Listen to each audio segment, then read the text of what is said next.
Labdien! Šodien esam jūs aicinājuši uz grāmatas prezentāciju par pārtikas atkritumiem. Tā kā šis ir starptautisks projekts, kurš kaut arī prezentācija notiek Latvijā, tomēr viņš ir orientēts uz visu Eiropu, tādēļ mums darba valoda būs angļu. Hello everybody, here in Latvia, Riga. And it's a pleasure today present 2 years work what we and the team we were working on creating this publication about how to prevent food waste. Even there is this name food waste in the title of the book. Actually all the book is about how not to reach the point where food is wasted. And it includes a lot of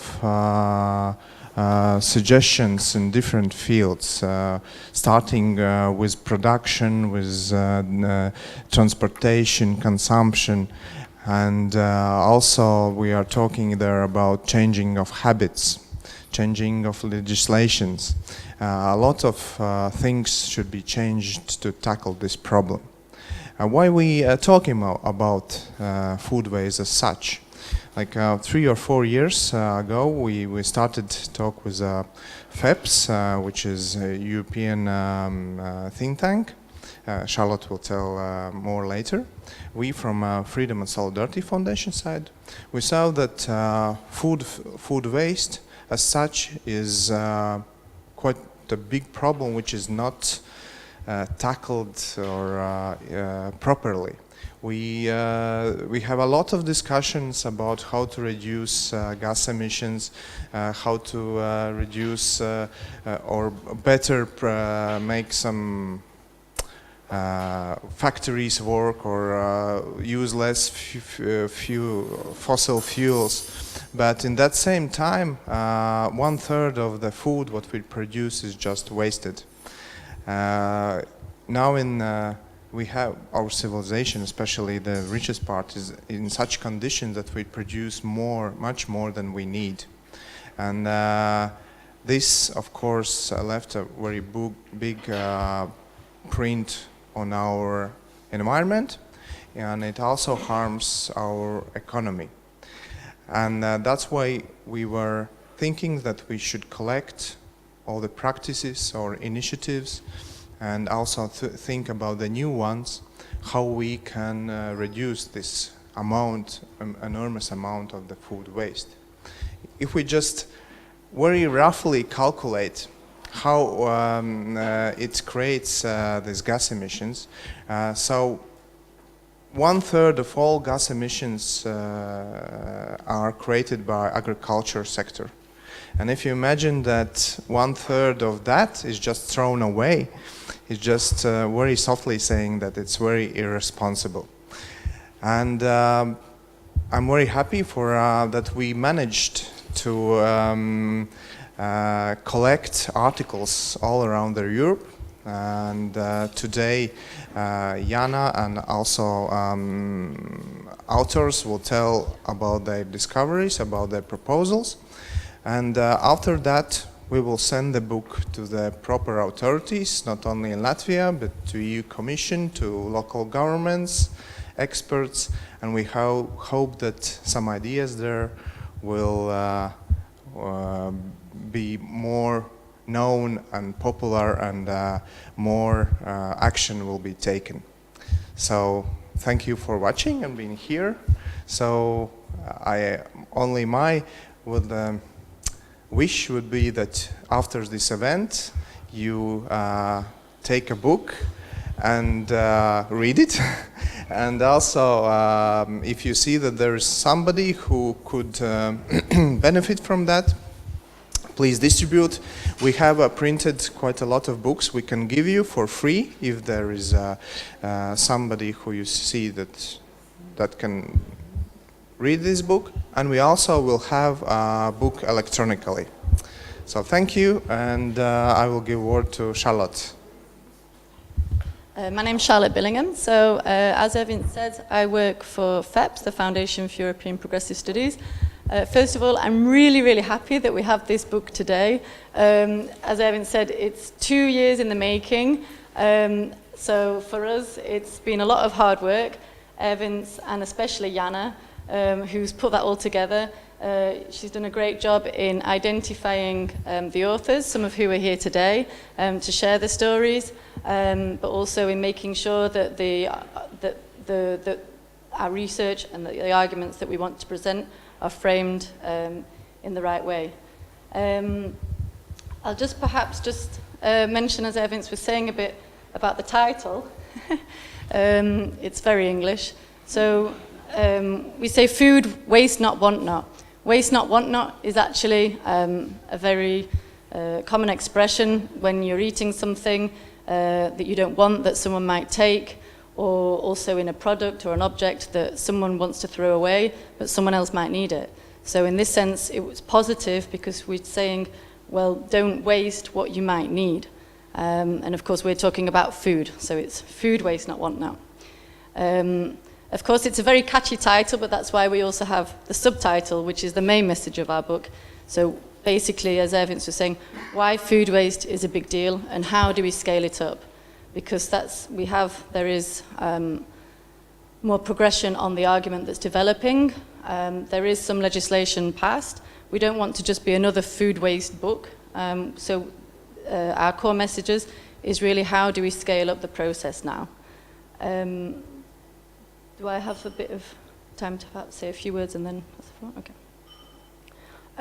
So, yeah, as I say, we were in this room 2 years ago, and that's where we started. We had a seminar, and we realized that we had a lot more of research that we needed to do on this topic. So that's where the idea came from. Just for those that don't know FEPS, we're the Foundation for European Progressive Studies. So we act as a forum for ideas and a platform for bringing different stakeholders together. We have a network of around 50 member organizations, of which the BSF is our member here in Latvia. Then 2 years ago, I said around 1/3 of food waste, around 1/3 of food is wasted globally each year. So if this was a country, it would be the third largest emitter following the US and China. So if we're talking about reducing emissions, we really need to be talking about food waste. And in fact, then this year, a report came out that showed the top meat and dairy companies are emitting more than the 3 biggest oil and gas companies. So this is really an issue that we need to change this. You might ask, why do we need to change this? So of course, reducing food waste helps combat hunger, but of course, food security causes a lot of conflict and inequalities. It also decreases strains on our natural resources, on our land, water, and energy use. Of course, it saves us money as well, and it helps improve the general global well-being. And I think the thing that surprised me most, as you said, Evans, is that 1/3 of food produced doesn't even reach the plate.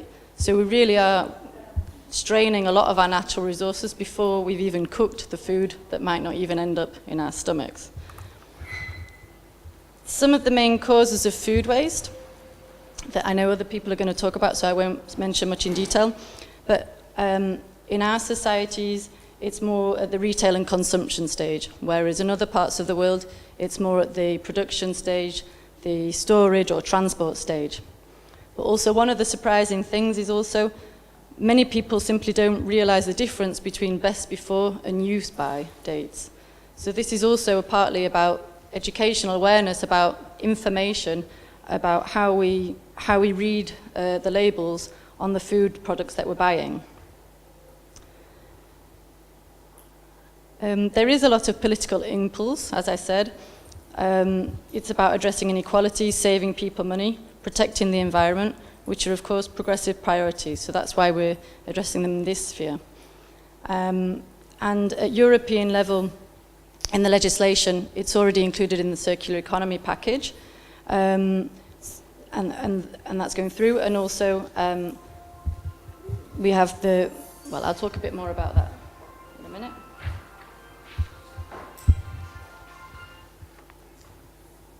We also have, there's also the SDGs, so the Sustainable Development Goals. Food waste is actually part of number 12.3, so to halve food waste by 2030. So this is at retail and consumer levels, as well as post-harvest losses and along the production and supply chain. So our message is to look at the good examples and show the positive impacts that this can have. There are, of course, some challenges which come up quite quickly. Most of these can be looking at how we measure food and also concerns about food safety and hygiene. So in terms of measuring, as I mentioned, we have what they call the Fusions platform, which is a fantastic, really long name, which I think is Food Waste for Social Innovation by Optimizing Waste Prevention Strategy. So this is basically a platform that they've created at European level that is looking at measuring food waste. And the main good thing is that they have a deadline, which is going to be March 2019, to bring together the common methodology at EU level to propose a common definition of how to measure food waste. Because at the moment, the Commission proposed a measure, the FAO has its own measure, the Food and Agricultural Organization, the European Parliament proposed another level. So this is quite interesting, and one of the key things is once we know how we're going to measure it, is then how we can manage it. Also, another one of the challenges is the reactions. So it's great also that the person from Food Safety and Hygiene Authority is here today, because we really want to have a dialogue with you. This is one of the main challenges, but we've seen it work in other countries. Of course, that is a big issue, but it is possible. We've seen also legislation going through in other countries, so it's possible to go through here. Just looking a bit ahead at how I see the debate developing, one of the areas I think where there's going to perhaps be some further challenge is in packaging, because if we're looking at in our societies, it's at retail and consumption stage where the most food waste happens, then actually you've got now new technologies being invented that will look at how packaging can be improved to help waste less food. So for example, I think some of them have like indicators where to show if your meat's going off, then the coloured indicator may change, or if it's fruit and vegetables or salad, that the packaging will release some kind of humidity into the product to help keep its shelf life longer. I think that this is very good, but also just to have in mind that plastics is a huge issue at the moment. I think that it's also created a lot of awareness this year. And I don't know if the person from Zero Waste is here. Ah, fantastic. Okay, good. So you're perhaps going to talk a bit more about that plastics is increasing, but so is food waste. So plastics is not necessarily the answer to reducing food waste. So I'll just finish now. Basically, food waste prevention is undoubtedly gaining much more attention simply because the savings are enormous and they give real results to real people. No one wants to waste food, of course. So we've gathered a small policy brief to complement the book, which shows basically 10 key proposals of how we can scale up prevention. This is gathered really from the conclusions that we have from the authors.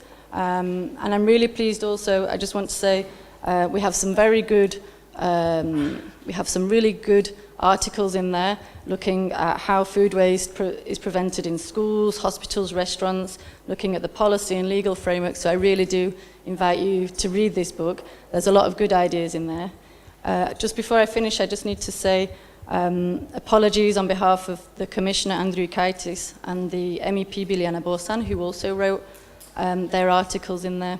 They show how the good legislation is being put forward at European level, but then together with our member states at national level. But then this will hopefully make it easier for national governments and authorities now to enhance action and scale up prevention. So the main message is how we're scaling this up. And I'd like to wish you happy Food Day, because it's Food Day today. That's the why we decided to launch it today. But happy Food Waste Not Want Not Day overall. Thank you. Thank you, Charlotte. To deal with this, I would say, problem or tackle it, we should involve a lot of actors, starting from producers, then to market chains, clients are that who actually consume this, but also in higher level European Union and local government, or this health security service, or this ministry. And that's why we also have today a representative from Latvian Environment Ministry and Regional Development, right? Yeah, and I will give you a word, and could you tell about how you see, how is Latvia doing, and also a little bit context maybe of European Union. Okay. Yeah, probably I'll stand here so you see me all. Okay, good morning everyone. And it's actually, well, my name is Natālija Cudečka-Puriņa, and I represent Ministry of Environment, and in particular Division of Environmental Quality and Waste Management. So it's our topic. And first of all, thank you, because first, so to say, target audience, so to say us, already received the book, so we will start our reading. And yes, from the ministerial point of view, of course, food waste is something that has been here for ages, but it just popped out as a hot potato in recent years, especially thanks to the circular economy package. And what we have achieved so far is that in the end of May this year, we have adopted the changes of the directives, so to say waste package directives, and which also tackle the issues of food waste. And as Charlotte already mentioned, now what is undergoing within the EU is the work regarding the methodology, how to calculate, because we know that there is food waste, but actually how much of it do we generate on a daily basis? Well, there are some rough figures, for example, that on a year, annually we generate over 100 kilos, and taking into account that well, an average person weighs approximately 70 kilos, imagine that we generate even more food waste than our weight. So it's something that actually is very important and has to be tackled in the upcoming time, especially taking into account the target for 2030, the SDG 20, the SDG 12, sorry. And yeah, so as I just came last night from Brussels, we also had a meeting regarding the food waste. We were also discussing regarding the methodology, how to calculate it. So thus, as soon as the methodology will be adopted, we also here in Latvia can precisely estimate the so to say the gravity of the problem, how much really we generate food waste and how can we tackle it better.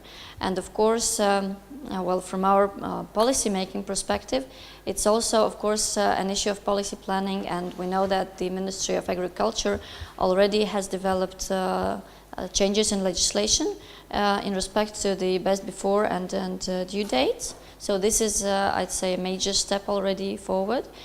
And we as a Ministry of Environment, what we did this year, we had established a food waste working group, which also, so to say, joins the policymakers and NGOs which deal with food waste, so we can discuss the problems, see maybe some possible solutions, what we can further adopt within the legislative acts or within the plans that we have in the environmental field.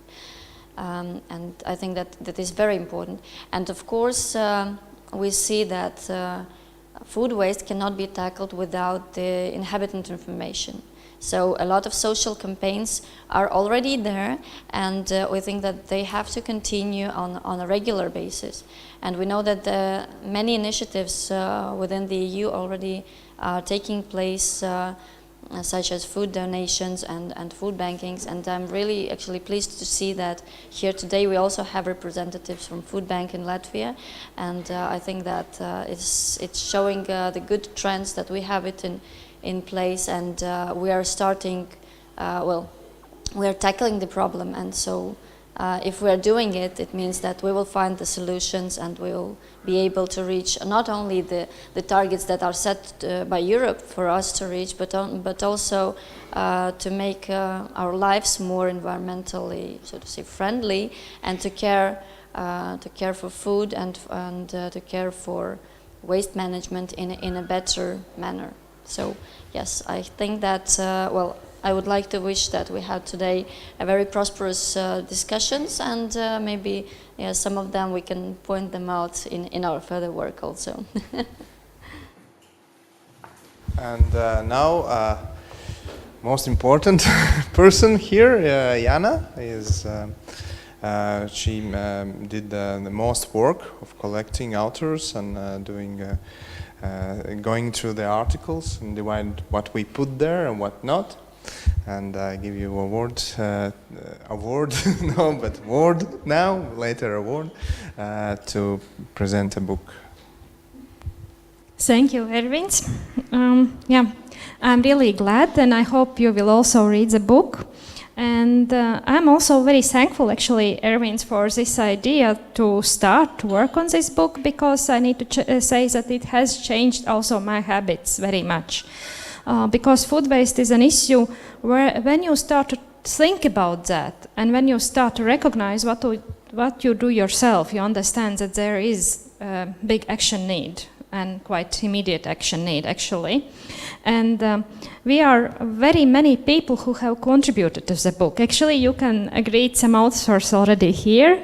Here is Monika from Lithuania, and there is Dace from Latvia, and Grazia from, actually, I said you are from Belgium, right? But I'm originally Italian. You are originally Italian, yes. And then we have Charlotte, who is also from Belgium, but originally from UK. And we have also authors which are coming from Croatia, from Belgium, from Estonia, from Finland, from Sweden. So we have been covering quite we could show that whole Europe is thinking about that issue and thinking how to do and what to do. And actually what you can also see in the book that there is clear political commitment in order to change. There are many changes in Europe and European Parliament. And the question is how to do that these changes what are seen on political level are later also taken to the ground, and there are many examples what you can do on practical level.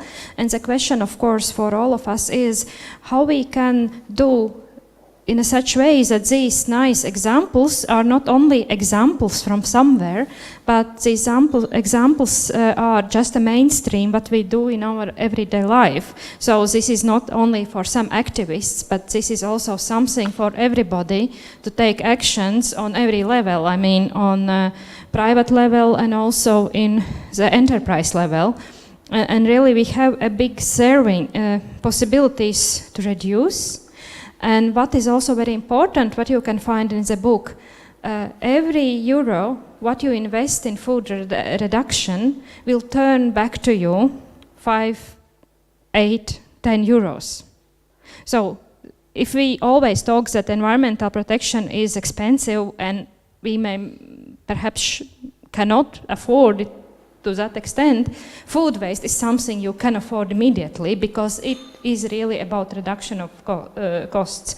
And then I also would like to draw attention to the introduction of Vytenis Andriukaitis. I think for East Europeans there are some words which are very important for us because many of our grandfathers and grandmothers are remembering even time in Siberia where they were sent and where the food waste was not an issue at all. And I think that we also need to consider how it can be that coming from the past where food waste was not an issue, we are going to the future where we create.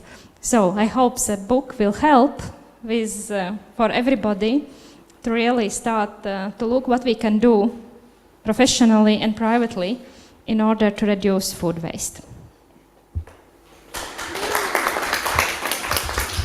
Thank you very much, and I think we can move to the discussion part. It means I'm leaving this, and I should ask then Grazia to join us, and Maya from Zero Waste. So we're going to have two sessions today. This session is going to be looking at how we can bring about more awareness on the impacts of food waste in our societies. So on the panel, I'm sorry, Maya, you're going to present yourself in a moment, from Zero Waste Latvia, and Grazia Cioci from Healthcare Without Harm in Europe, and then Janas Simonovska, who is the editor of the book and also wrote one of the articles. And Natalia, I'm sorry, your surname? It's okay. It's a long one. Minister of Environment. So, as you've already taken the floor, I'm going to first give the floor to you, but also please present yourself, and perhaps so you can each, say some words, give your first intervention, and then we're going to open up the floor to some questions after everybody's taken the floor. All right. So I'm Maya, and today I represent here Zero Waste Latvia. So Zero Waste Latvia started as many good initiatives started as a Facebook group. We were people desperate to tackle the waste in Latvia, as probably many of you know. Majority of our waste goes to landfill. So Zero waste is a radical approach, basically not to create any waste at all. And so recently Zero Waste Latvia became also an NGO in August this year.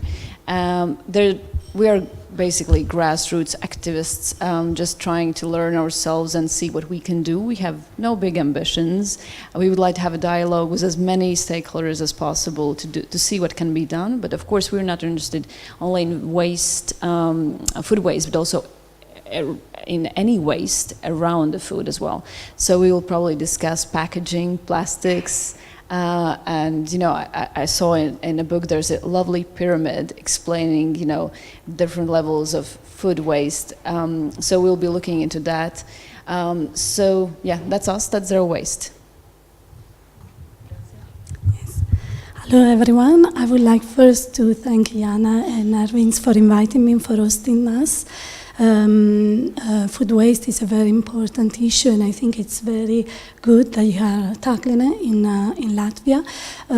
I used to be Deputy Director of Healthcare Without Harm Europe, which is an organization, a non-governmental, non-for-profit organization that represents the healthcare sector that is moving ahead towards sustainable development on different issues, climate issues, environmental, and I was heading the food program there. And I wrote the article together with my colleague Paula Hernandez-Sullivan, who couldn't be here today. Now I've moved to a consultancy, and I actually advise different institutions, public institutions, but also the corporate sector and NGOs to work on sustainable development on different issues and to get funding from the European Commission. When I was working for Healthcare Without Harm Europe, we did this survey because we had about 100 members, hospitals around Europe. And in this survey that we sent out, we identified 25 public hospitals that were actually active in sustainable food, both on reducing food waste and also on procuring locally sourced food and seasonal food and even organic food. So we collated all these best practices, and we wrote a little report about it.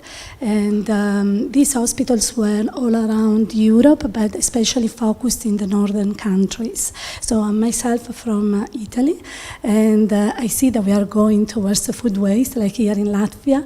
After the World War II, nothing was wasted in Italy, but now we are wasting a lot, and not many. There are a few hospitals that are really doing great practices, but we couldn't find any hospitals in Eastern Europe, maybe because we lacked contacts, but it would be good to explore. I think also, if I can say, for public hospitals, it's difficult to start working on food waste. You need to find motivated people that are really committed and have the right values, but also sometimes from the high management it's difficult to have the green light, even though then you will have a reduction of cost that is important, as Erwin said, and Charlotte. But this is not seen at the beginning, so there is some capital investment that needs to be done initially. And I think there are many European programs funding that is available out there, that, and even regional programs that are not known. And I think this could be an incentive to actually start working on food waste at the local level. Thank you. So, as it was already mentioned, I'm an environmental engineer, and actually, in the example in this book, there is a study what was I doing together with Latvian Eco Schools program. And actually, I would like to say, if anyone knows the children which are going to school, then Latvian Eco School programs currently is looking for newcomers, and I really advise to go there, that to encourage your kids to go to their schools and say that we would like to participate in eco schools, because that's very important what they are doing. And also they were working with food waste prevention. And actually what I can tell, what are the benefits? There are big benefits there, but because prevention of food waste means more tasty food and better fed children. So they eat more. And they eat more because it is better for them and it's more healthy. So I think that's why it's so important issues that with reduction of food waste you can achieve many other things which are economically and healthy, which are very important for us. Do you want to say something? I would like just to add that, well, tackling food waste is something that we cannot solve, for example, just only on legislative basis. We can, I don't know, maybe have some law and target and some economic instruments in place if the target's not reached. But it's a bit senseless, actually, because we see that tackling food waste requires a lot of cooperation and a lot of stakeholders, and we see that actually a lot of good initiatives come from NGOs, like also like the eco schools, and this means that actually this problem has to have both the bottom up and the top to bottom approach, and in this respect we can afterwards see which direction the country is going in respect to food waste, and then we can set, for example, some targets and actually see how we can reach them, actually, because setting a target without a path to it, it's a bit senseless. So yeah. Perhaps you could tell us a bit about how the minister will look at raising awareness in society. As you said, it's NGOs that are doing a lot of, or kind of creating this momentum a bit. Of course, part of it is perhaps education, part of it is just general awareness, but also people need perhaps the impetus to actually do something. How do you think, from your work, how do you think that this can be best done, or what examples will you be looking at, perhaps? Yeah, well, first of all, I think that we're planning for next year. This year we as a ministry had a so to say social campaign on waste sorting in general, and I think that one of the campaigns that could be launched for the next year, because we cannot do them so in such regularity maybe as other institutions. So for next year we're thinking that it could be regarding the food waste. And also what we are going to do actually is we have to work now on the new waste management plan for 2021 to 2027. And in there we have to develop a chapter with our vision and certain activities that we would plan or would want to be, so to say, implemented in the countrywide. And also I think that something very important, so far maybe a bit lacking, but we are also thinking about it, is that we have different types of social campaigns, activities, etc. But we don't have, so to say, for example, in UK they have RAP, so to say, organization which, well, in general, coordinates all the activities and all the educational events that are undergoing.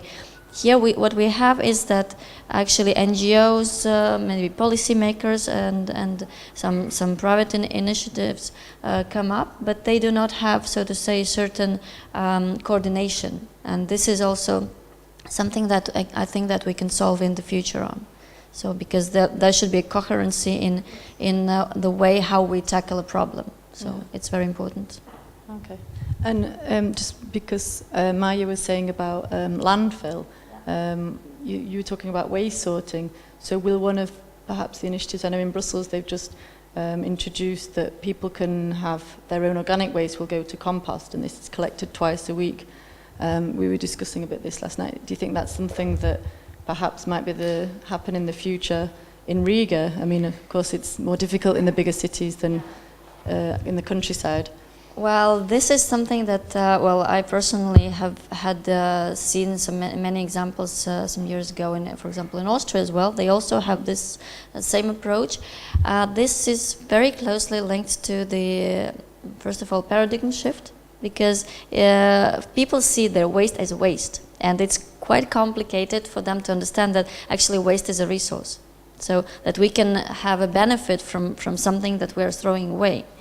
And well, of course, we will have quite soon sorted collection of bio-waste, which means that a production of higher quality compost could be there in place. But then, well, of course, it is an issue also of explanation and education to the society that actually you can take it back home and use it for gardening purposes, and it's very important. But yeah, I think that it's also the right path to go. To have, so to say, efficient use of something that we dispose of. Okay, good. And then Maya, perhaps you want to say a bit more about that? So composting, which is at the lowest grade of pyramid, probably you can find this pyramid that I mentioned in page 19 of the book. Well, composting is at the very end, right? But still, it's better than going to landfill. And it has been a massive debate, I would say, in Latvian zero waste group and in every zero waste group around Europe, and I'm a member of a couple of them. And people are absolutely desperate to find nice techniques how to compost at home. Now, to be realistic, we know that for Latvia to get to the efficient and functioning food waste collection system, it will take time, right? One solution would be to actually work with municipalities, because in Riga we have quite a lot of green spaces where we could do that. It wouldn't be a valorization of the food waste, but at least it wouldn't end up in landfill, and it could serve parks and other places. And recently, a very local personal exchange and initiative that happened on Zero Waste Group is that. As you say, it's a resource, right? And if someone owns a garden, we have many gardens here in Riga, you'd quickly realize how much compost you would actually like to have for your garden, right? So I invited neighbors to bring their compost to my garden. And I think soon we realized, as you say, I mean, the weight of the bucket is incredible. It is absolutely incredible. So one solution would be actually to work again with Riga municipality to suggest that people who have gardens can welcome if they're willing to do so, welcome the compost, and then probably get an incentive back, which is a reduction of their waste. It's not a tax, but so waste cost for the container. Because we also see, as soon as you start doing composting, it's a tremendous difference in your garbage. You can just try one day, 1 week, you will see just the weight of it. So those are some grassroots trials of composting, and ideally we would absolutely like to avoid any waste. But I think it goes also with zero waste to being either vegetarian or vegan, and of course then it's more vegetables and more food waste. But so that is just one thing that we've been discussing, but we also have some solutions in mind. But so we're also realistic and of course willing to work with anyone who would like to, hear about some simple ideas, but of course in the longer term it would be quintessential, just seeing at our level, to have a long-term sustainable solution for that. Yeah. Of course, yes, okay. Do you see any good examples in Riga where people can make this compost in a shared compost? Yes. I think in Agenskalns, probably close. I mean, there have been a couple of examples where people actually organize themselves in small green spaces. Because I mean, the biggest problem, of course, is the rodents, the rats. Right? We don't want to feed rats, and that's a problem everywhere. I would say should be Stockholm, Paris, Riga, or Brussels. So people organize themselves and make little composting boxes. Yes, of course, it's just very few examples, and usually I would say it's probably taking place, I think, on someone's private land, because we wouldn't dare to go on municipality land to do such thing, right? So, but there are examples of people self-organize in Riga to do that. Perhaps, do you want to say something, react to that? Okay, you react to that. Okay, I just wanted to comment one thing, that of course that these initiatives are quite good. I did not see already the result, but I know that there is a pilot project of one waste management company operating in Riga in Čekurkalns. They also have started the collection of bio-waste, separate collection, and they promised at least that next week they will show us the results, so we could maybe later on share a bit. But here I could also comment two things. That first of all, to have a good composting, what we have to do is actually to educate the society what to put in that bin, because in this unsorted containers we have a lot of stuff, and this stuff is not worth and is not useful for composting. So we have also to understand that the things that have to be, you cannot compost everything, so of course. And actually, I really like a very good expression that if you take food waste out of waste, there is no waste. So easy. We have to. This is exactly that we have to solve. I mean, I would invite anyone just to try. I would say for a week or two, and you'll see the results. Absolutely tremendous. And if you continue then with further recycling, you can absolutely scale it down to very little. Yes. Yeah. Okay. Please. Yes, I think raising awareness and all these concrete initiatives are very important. When I was working for Healthcare Without Harm Europe, I participated to a few of these platform meetings of the European Commission for developing the methodology on reducing food waste, and it was about guidelines for food donation, because now in Europe we have different ways of donating the different programs in the different European countries, but also for measuring food waste. And it's true that food waste is part of the circular economy package, is part of the revision of the Waste Framework Directive, but unfortunately there are no targets. Now you're saying that, now I'm going into the discussion of the other discussion about European and regulatory initiatives.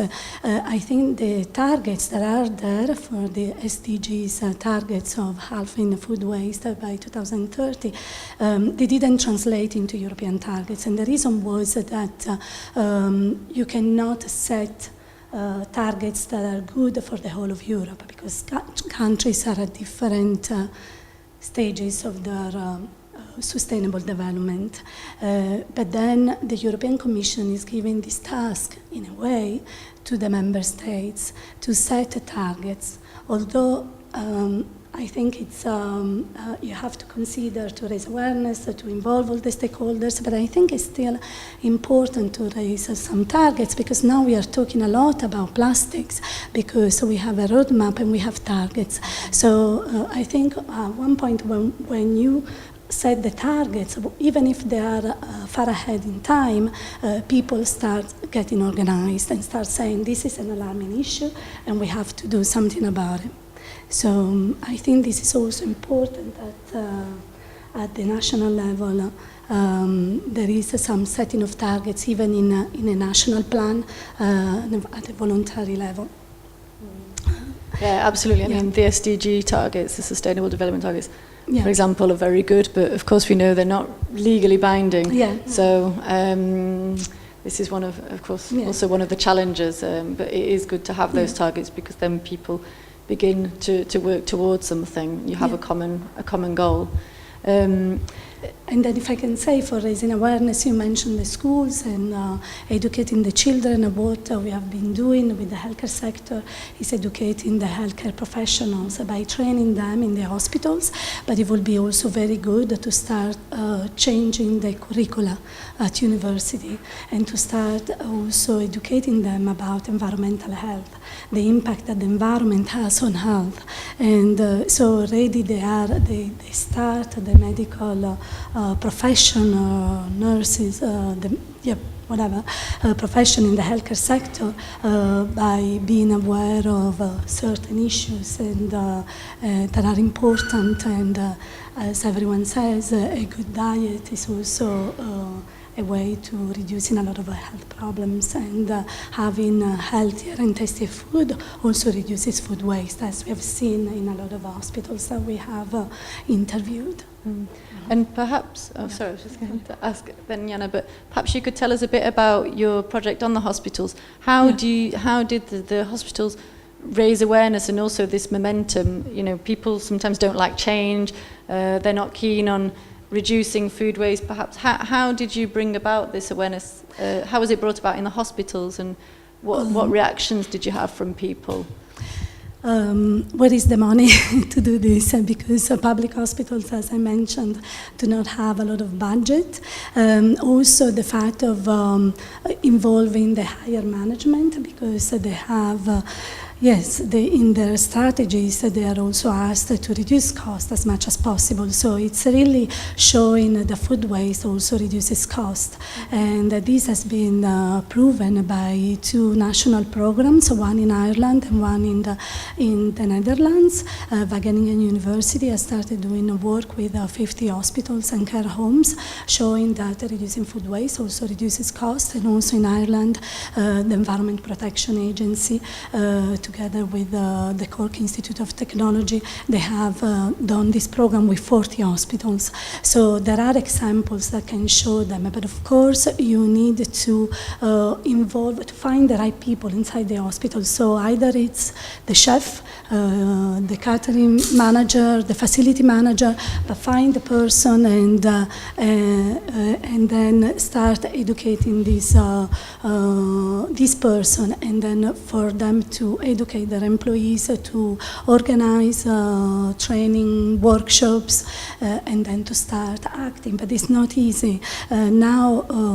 because on the side I'm also working for another NGO that is called Fooded in Brussels, and it's working with the NGO Foodwin, that is probably more known, and they are starting a program with some local funding with the hospitals in Brussels.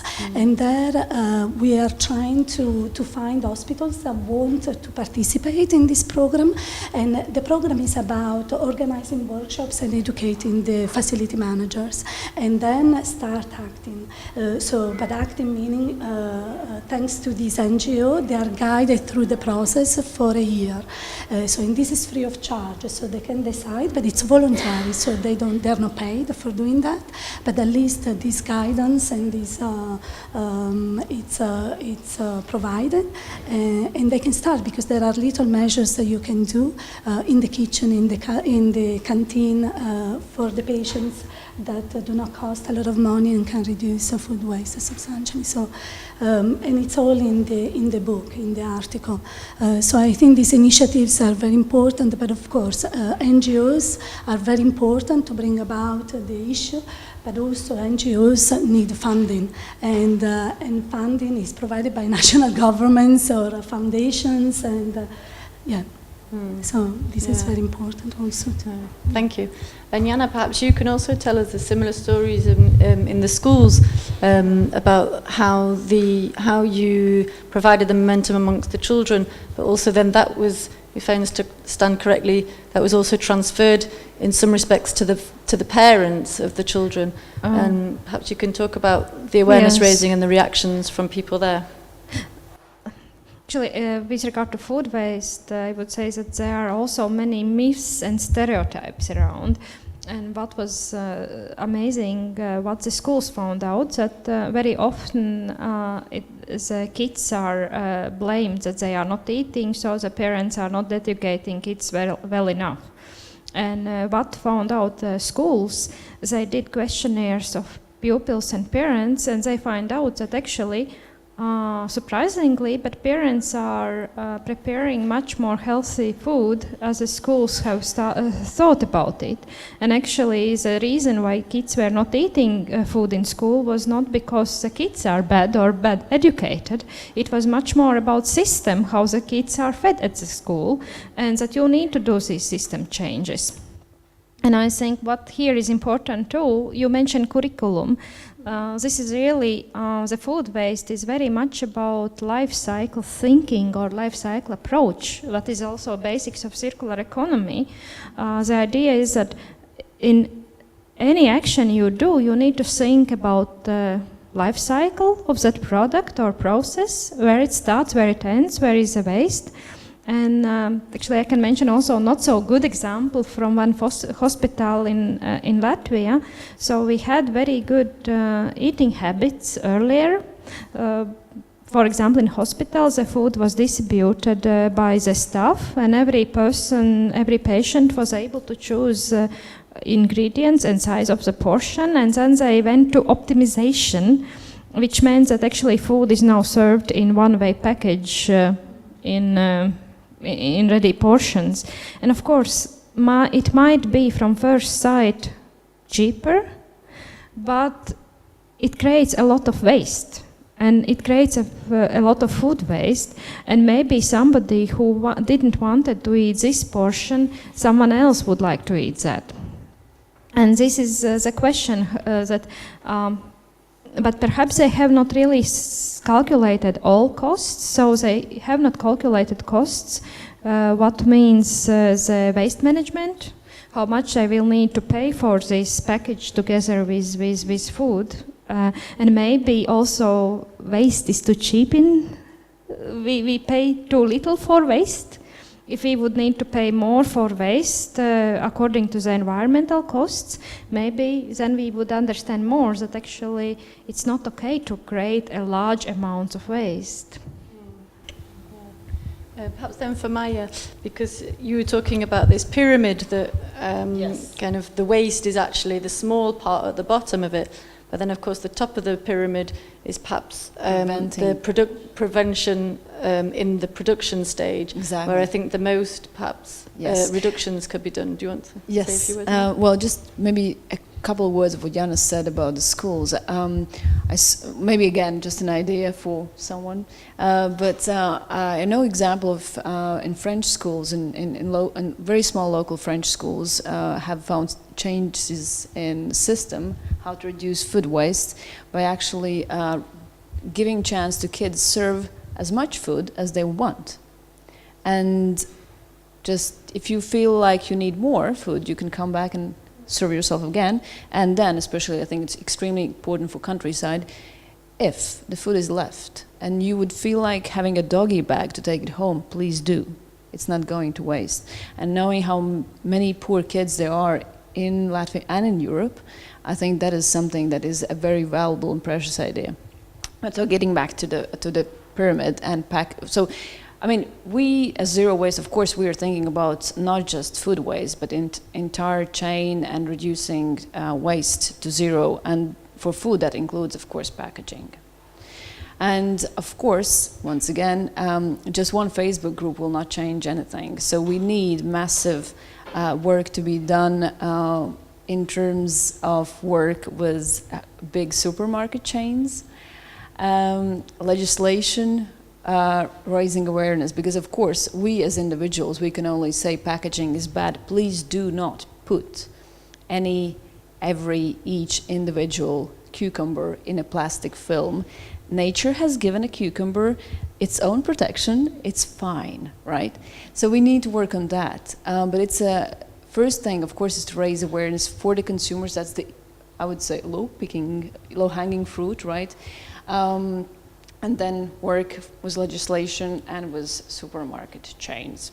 When it comes to campaigns, I'm not sure I've seen a lot of them actually in Latvia. I don't think there has been.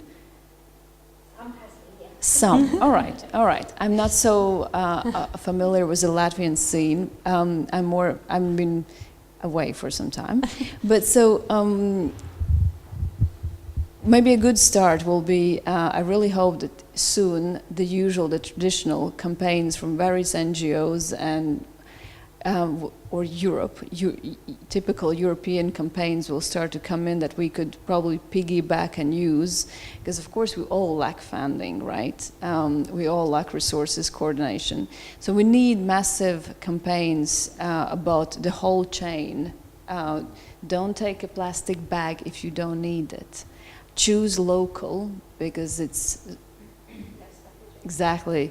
And so on and so on. But first is actually to get to that stage of actually making people aware of the problem. And as it was said earlier, we have evolved from people who have been eating and using each slightest piece of food to extremes of consumer society, where even old people like my mom, who's 70-year-old, still doesn't realize that she's throwing out a lot. So we need massive awareness-raising campaigns. Schools is amazing place where to start, because those kids will, of course, be the generations after us, and they will also educate their parents. But yes, it's a long pyramid, and we need to have education and awareness raising on each level of that pyramid. Yeah, and I'm glad that you mentioned also plastics, because as I said, this was a really important topic, and you said that plastics is really, how to reduce plastics, and the role of plastics in our world at the moment has created so much momentum this year. I think this year more than others. But that's why I was so pleased when I saw this. I think it was the annual report of Zero Waste Platform in Europe, that it showed that plastics, although it's good, it's not. More plastics is not reducing our food waste. And I mean, the way I see it, if you're looking at the policy development in Brussels, there's a big plastic lobby there, and the people are pushing that having better packaging is going to help. Well, that is one of the perverse debates, that better packaging, including plastic, will prevent food waste. Well, absolutely not. Yeah, then that's fantastic, because your results show that. We do not. Then I mean, if we cannot have avocados, and of course they need to be protected and not to be smashed, but then I mean, maybe we don't need avocados. We do not need. If to wait 2 levels, right? Then I mean, it's an awful thing to say, but I still prefer food waste than the plastic, right? There's no comparison in that, but it's an absolutely absurd argument to say we need a better packaging to prevent food waste. No, we do not need that. Thank you. I would even hope that our society will go back to the good standards of, as it was before, going to the market, picking the right fruits, picking out. I mean, we cannot hope that everyone will do it. So we need to raise awareness about the basics. That packaging, plastic is not fantastic. pick your own fruit, go local, go to the market, and so on and so on. But yes, there's, of course, as everyone else and in every other industry, of course, plastic is a big industry. Of course, they need to sell their goods.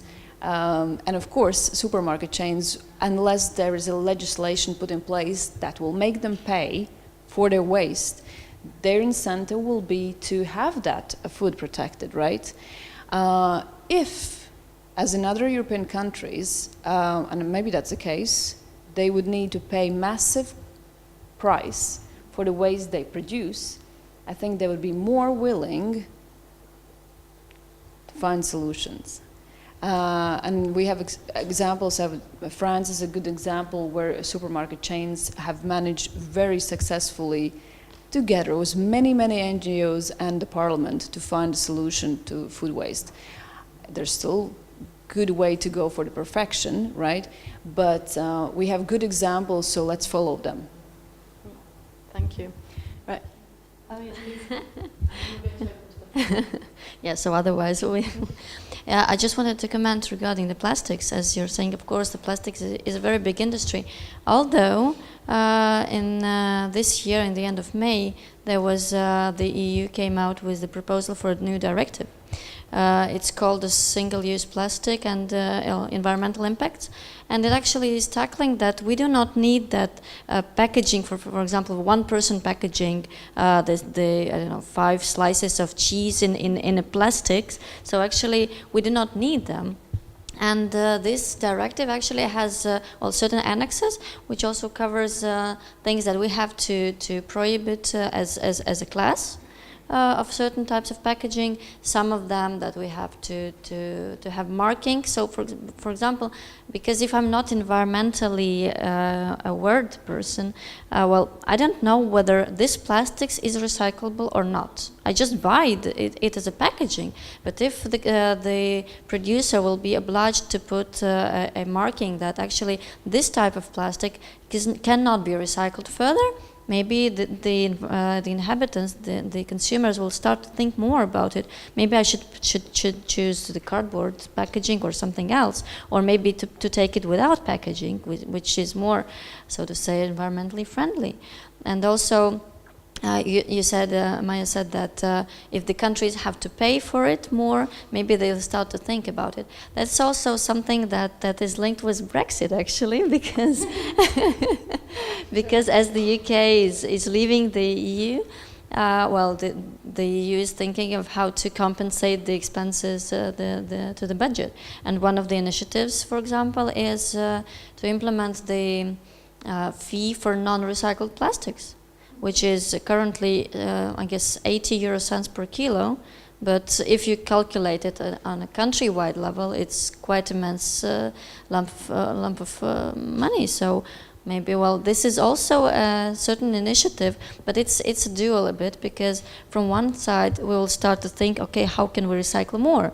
From the other side, you will see that, oh, something is not coming into the budget. So they will start to think of other initiatives maybe. But this is actually very important to say that this type of initiative is not and should not be fiscal. So it's not determined to get more money into budget, but it's on a controversial basis.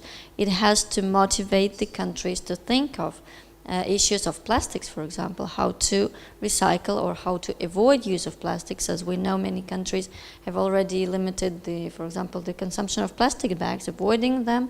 And we also, in Latvia, we are doing also this initiative, limiting the use of plastic bags since next year. And we will see how it's going on. If not, maybe we'll need more, so to say, to strengthen the initiative. But anyway, this is something that we globally understand, that plastics is not good as it was maybe some time ago as a great solution, as a great alternative for some certain materials. Now it's not anymore, because it's going too global, too mass production, and maybe it's used in the areas where it should not be used. So. Just on that, I met actually with the person dealing with this single-use plastics legislation from the Commission. So we went through the Environmental Committee in the European Parliament. The MEPs voted that this will go through. So it's actually got a lot of support, so it's very exciting. And the next stage is obviously national level and at the EU Council, but it seems that this is definitely something that's, that there's no, definitely, there's no resistance against that. So that's good, but also one of the parts of, that's the part of the legislation is also targeting the kind of top 10 single-use items, so beakers, plastic forks and plates, but also I think one of the more interesting aspects, if I understand correctly, it's targeting something what they call extended production responsibility. You perhaps know the official name better than me, whereas looking at, so if a producer, they have more responsibility also at the end of the life span of the product, which is something absolutely that really needs to happen. You want to comment? And then I would like to comment on an example from the healthcare sector in Europe because, yes, as Maya was saying, I think by reducing food waste we should not increase the production of, or the use of plastics. In Belgium there is a hospital that called us and said that we have dramatically decreased the food waste. And we went and we saw that they basically decreased the food waste in the kitchen, and they did that by procuring already cut vegetables that were packaged in a vacuumed plastic. And we said, this is not the way. Then I prefer a hospital in Denmark that basically is procuring from the farmers locally seasonal product, and then they are using the peels of the skins of the carrots or of the vegetables that they peel by doing some soups. So there are these peels that they put it in soup, and they make soup, and it's actually very tasty because their food is also organic. So I think it's so we should be careful not to actually inquire. I have a spare one here. Just maybe about the packaging, the last word on that, and then we can maybe give floor for questions. Maybe an exercise for everyone. Just try to buy bulk in Latvia for a week or so, and you'll see that, actually we're quite happy to be able still to buy bulk without any packaging. We have many opportunities to do that. Because otherwise, if you would look at the shelves very carefully, many things are packed in a heavy plastic, and unfortunately, just banning the plastic bags, single plastic bags, or straws will not solve anything. We need to go much deeper on that, actually. So in Riga and Latvia in general, we have many opportunities to buy bulk. So we should, on the awareness raising issue, there is a lot to explore. We could save a lot of plastic there. And then one, just to imagine the scale of how much plastic packaging is out there. There have been initiatives in Belgium, in France, and also very recently in Latvia this spring to return the packaging to the supermarket. So just imagine once again, if you for a week, you would need to put that packaging all in one corner and then return to the supermarket, because you don't need it, right? You don't need a cucumber in plastic film. So maybe that's something to do to raise awareness. Yeah. Okay, thank you. We're going to open to the floor now, so please, I heard some murmuring and you probably got some reactions. So please, if you want to say something or you have a question for one of the speakers, please raise your hand and introduce who you are. I'll come with a microphone. Thank you.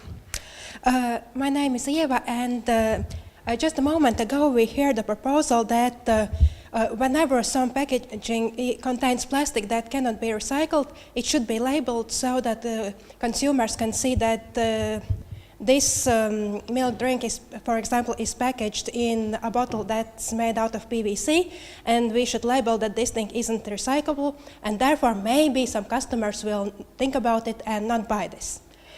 I would like to ask, why cannot we simply ban using plastics that cannot be recycled, or, for example, the same PVC for food packaging? When you go to some supermarket, you will see all sorts of products in PVC packaging. For example, a few weeks ago, I saw a milk drink in a PVC bottle. Why? Why somebody needs that? Then we have all that packaging that is made from several different materials which are pressed together in such a way that they cannot be separated. And at this point, once again, if we cannot separate plastic from whatever else is together with it, for example, aluminum or whatever, once again, we cannot recycle this. So the problem is, instead of putting some warning label, hey, customers, you might think about the fact that this cannot be recycled, therefore maybe don't buy it. Just ban it. It would be possible. I mean, the European Union or governments could just ban using several materials that cannot be recycled. And this would be a lot easier for the customer who goes to the shop and buys something. I personally actually know that which plastics can or cannot be recycled. I know these numbers and I can tell them apart. But over 90% of customers, they probably don't look at this, they don't pay attention, and instead of educating everybody, just ban the bad things. It could be possible, if somebody wanted to, of course. Thank you. So that's ban the bag, ban the plastic. Well, perhaps just if there's anyone else that wants to take the floor first. No? Okay, we'll come back to you. I think about ban. Actually, I would also really support your idea that if we cannot recycle, we shouldn't produce it. But we are living in democratic society. And we can just remember what happened when Latvia tried to start the deposit system for used packaging. And there were 10,000 people who signed up that we would like to have deposit system, and where it ended up in our parliament. So it's not so easy to ban, because parliament must agree on this ban. So this is a law. In case of change of law, all people need to agree on that, or at least deputies, majority. So this is a question not only about, it's about awareness of society as such, not only about single people. Can I give you a simple answer? Is that the PVC industry lobby is too strong. I have been lobbying the European Parliament, the European institutions on environmental policy issues at the European level for 15 years. And in the healthcare sector, we were lobbying for banning PVC medical devices, or banning chemicals that are softeners and that leach out of medical devices, and they are endocrine disruptors. So they have, in the long term, consequences on human health. And actually, we managed to have a small phase out, a gradual phase out. But the PVC industry lobby is very strong. So often you have these industry lobbies that are very strong, and they argue that by banning this or that, you actually stop growth. And they have to close their industries, fire a lot of people. This is, to me, is the simple and straight out answer. You want to reply on that, yeah, please? Yeah, what you're saying in theory, it's very it makes sense and it's quite correct. But as our colleagues already mentioned, and I would like to add up, first problem is we have a global society. We have not, well, if you come to a supermarket, we do not see only products that are produced in Latvia. So banning, for example, this type of packaging would first of all limit the flow of products. If we ban it internally in Latvia, then the consumers will be here at our door tomorrow saying that what are you doing? Because if we have to seek for another type of packaging, we are becoming less competitive than somebody that is importing products from other country because they have cheaper packaging, for example. And this is also, it's sad to say, but it's also currently an issue. Of course, in a longer term, we can, well, I think that there will be initiatives like this, but it's very, so to say, it's not on the night to day solution. So it has to be more long term. And also, as the PVC lobby is quite strong, as well as the Tetra Pak. Well, and also in the Tetra Pak, there are different types of packaging actually, because some Tetra Paks are quite well recycled, and they So it means that these composite materials are already being produced so that they can be recycled further. So they are also making a step towards the environmental issues. So it's going on, but it's maybe not going in the pace that we would like to have it. And well, regarding the PVC, well, the problem is the price. So it means that the producers see it more profitable to have this type of packaging because it's cheaper, and then they can export for a wider number of countries. And this is the problems of globalization as well. Yes, there are often not alternative materials, but even when alternatives materials are there, for example, there are PVC-free blood bags that have been developed with European funding, but they actually cannot find the market because the price is higher because there is no demand. So it's a dog that bites its own tail because these materials, alternatives materials that are safer, have been tested, they are as resistant, they are as durable, but they are higher in price because they have been done with materials that are not available for commercial use sometimes, or if they are higher in price. So there is no demand, and there is no demand because there is no market. So I think the regulators and the industries, they have to find a way in the middle to create a market for these alternatives materials. And I think it's not only for cheaper, it's also because of amenities. So there are many things just for our amenities. For example, this food, which is already peeled and packed in vacuum packages, it is just for us to open it and just to eat. And I think as very bad example, I can mention these coffee cups. Actually, who of you are using these coffee cups in plastics? It's a coffee which is already in plastics that you put in your automats. Yes. So nobody.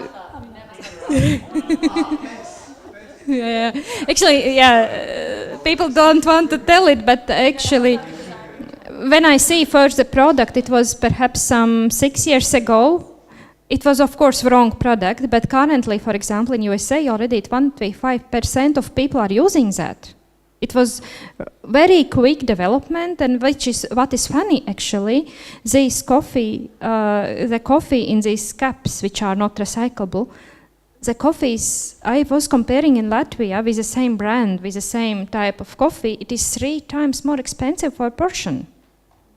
But people like it. Because it's so easy, it's amenity. So it's not only a question about price, it's also that we like amenities, and there are many things which we are doing wrong for environment because it's more easy, simple. Yeah. But I would love to continue the discussion on waste, but let's talk about food waste. Because that's what we're here for today. So perhaps some of you had some examples of where you would like to see some action being taken, or where you have seen some awareness raising being done, or you might have some stories to tell in your own life, perhaps. Does anybody want to say something? Yeah. Please introduce yourself. Yeah. Hello, my name is Anne. Jana, I think you mentioned supermarket chains. And as I'm from Germany, bakery chains are a big thing as well. And I think that's where most of the food waste happens. And I don't want to be pessimistic, but we're living in a very consumerist and capitalist world, and advertisements show us that we only want to eat fresh and shiny fruits and vegetables and stuff. And I wonder if you have any ideas how to, I think it will only work by giving the economy something back when they try to save food waste. So is there any way to maybe give them something if they share the wasted or the food that would be wasted with maybe people in need or anything. Yeah, thank you. This person at the back here. Hi, my name is Walters. I'm from organization in Latvia, Green Liberty. We have actually just recently, a year ago, started a project on food waste reduction education for the consumers. So you'll be hearing from us very soon quite a lot, and we can talk about it in the break. But I wanted to actually respond a little bit to the discussion I heard about biocompost, with community compost. I've spoken to I don't know if you know Ruta Bendere, who is the leader of the Latvian Association for waste managers, and apparently there have been some initiatives also in Latvia where at least on a theoretical, or at least they were planning to introduce these communal bio waste or compost spaces. But apparently, according to Ruta, it's to Miss Bender, it is highly connected to very many restrictions imposed by the governments regarding safety and so on. So it's. I'm glad to hear that there are countries where they're able to keep it simple, but at the same time, when we're speaking to our society, it's apparent that and to our, for example, Pārtikas Veterinārais dienests, which is the entity responsible for food and safety. I guess they also have to deal with these issues. So, it's not that simple. Any more questions? No? Okay, we pass it back to the panel. Do you want? Maybe I'll start with the composting. We discussed already, we mentioned that we need targets, right? And thankfully we have Europe. Maybe if we put targets, and sustainable development goals are not binding, maybe we have eventually some other goals that we need to buy. Maybe that'll be an incentive for our government to find ways to actually make things happen. So you would like to impose stronger regulation? What we need to do, we need to reduce waste. That's it, right? And food waste is a big chunk there. Colleagues probably know better what we have in pipeline and legislation, right? But if there's an imposed rule that we need to reduce waste, we will need to do something to make that happen, right? And that will maybe escalate into a change in all sorts of legislative changes also here. And sometimes it's not only a question about bad legislation, sometimes it's wrong interpretation. I was just recently hearing about one school where pupils are not allowed to eat portions which are not touched by others. And actually the reason what the school management is explaining is that it is banned by health law. No. Nothing like that is written. There are no law who is not allowing to eat kids overleft portions which are not touched. And this was the same with this possibility to let children choose their own portions. Many schools were a little bit reluctant to do that because they were afraid that also Food and Veterinary Service will not allow it. And actually we sent a letter to them and we got the confirmation, no, that Food and Veterinary Service is not banning possibilities that kids can collect their food themselves. The most important is that the amount of food corresponds to the portions. So of course they watch after that you prepare the right amount of food. But if you achieve that, so there is no requirement to put it all in ready portion. So this is very much about thinking and understanding what really law requires and what are our just wrong assumptions.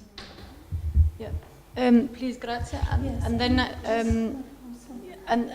just give everyone a last thing. Then we're going to, just so you know, we're going to then, after this round, we're going to close the session, have a break and then start the next session and minimize food waste, but celebrate Food Day as well.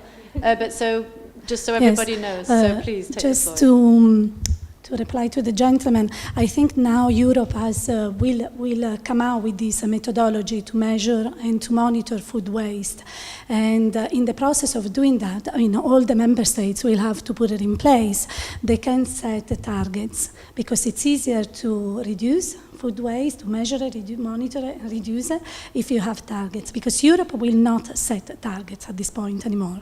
We'll have to wait for another 10 years. So I think it's up to each member state in rolling out the methodology to set the targets, or maybe to the different sectors, since it's a voluntary scheme.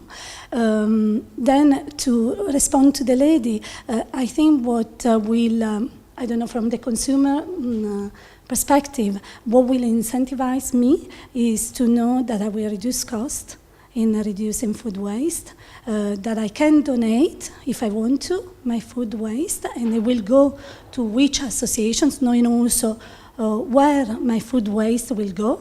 And if I, for example, segregate the food waste, we have that in Belgium, but I'm thinking I do that, and then I put out the bag with the food waste. And then I'm thinking, where is it ending up into?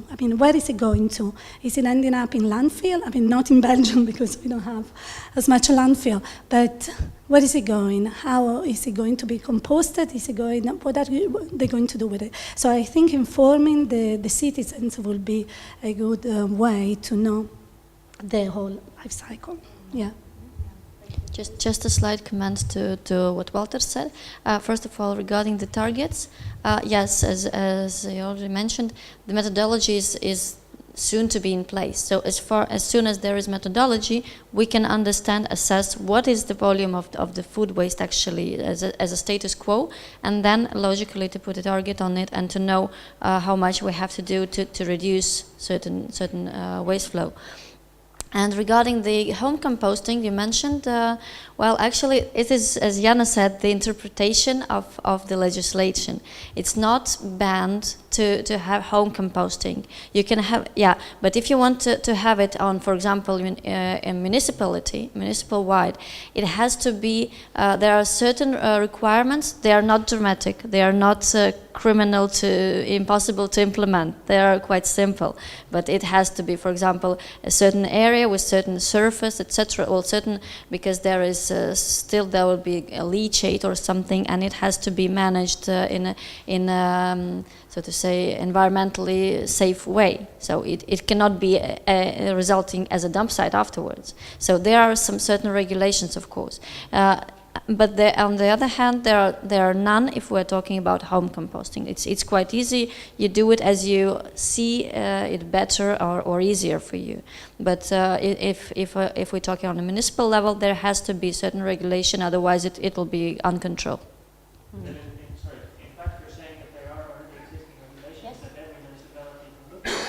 Yes, yeah. Yes, yes. Okay, very good. So Natalia is very kindly going to stay for the next session as well. So therefore, I'm going to bring the time forward slightly. I think that we can continue this debate if we want to over some food and some coffee. And then we're going to have about 10 minutes or so for that, and then come back for the second session. Thank you very much to all our speakers here and to you as well. Continue in 10 minutes.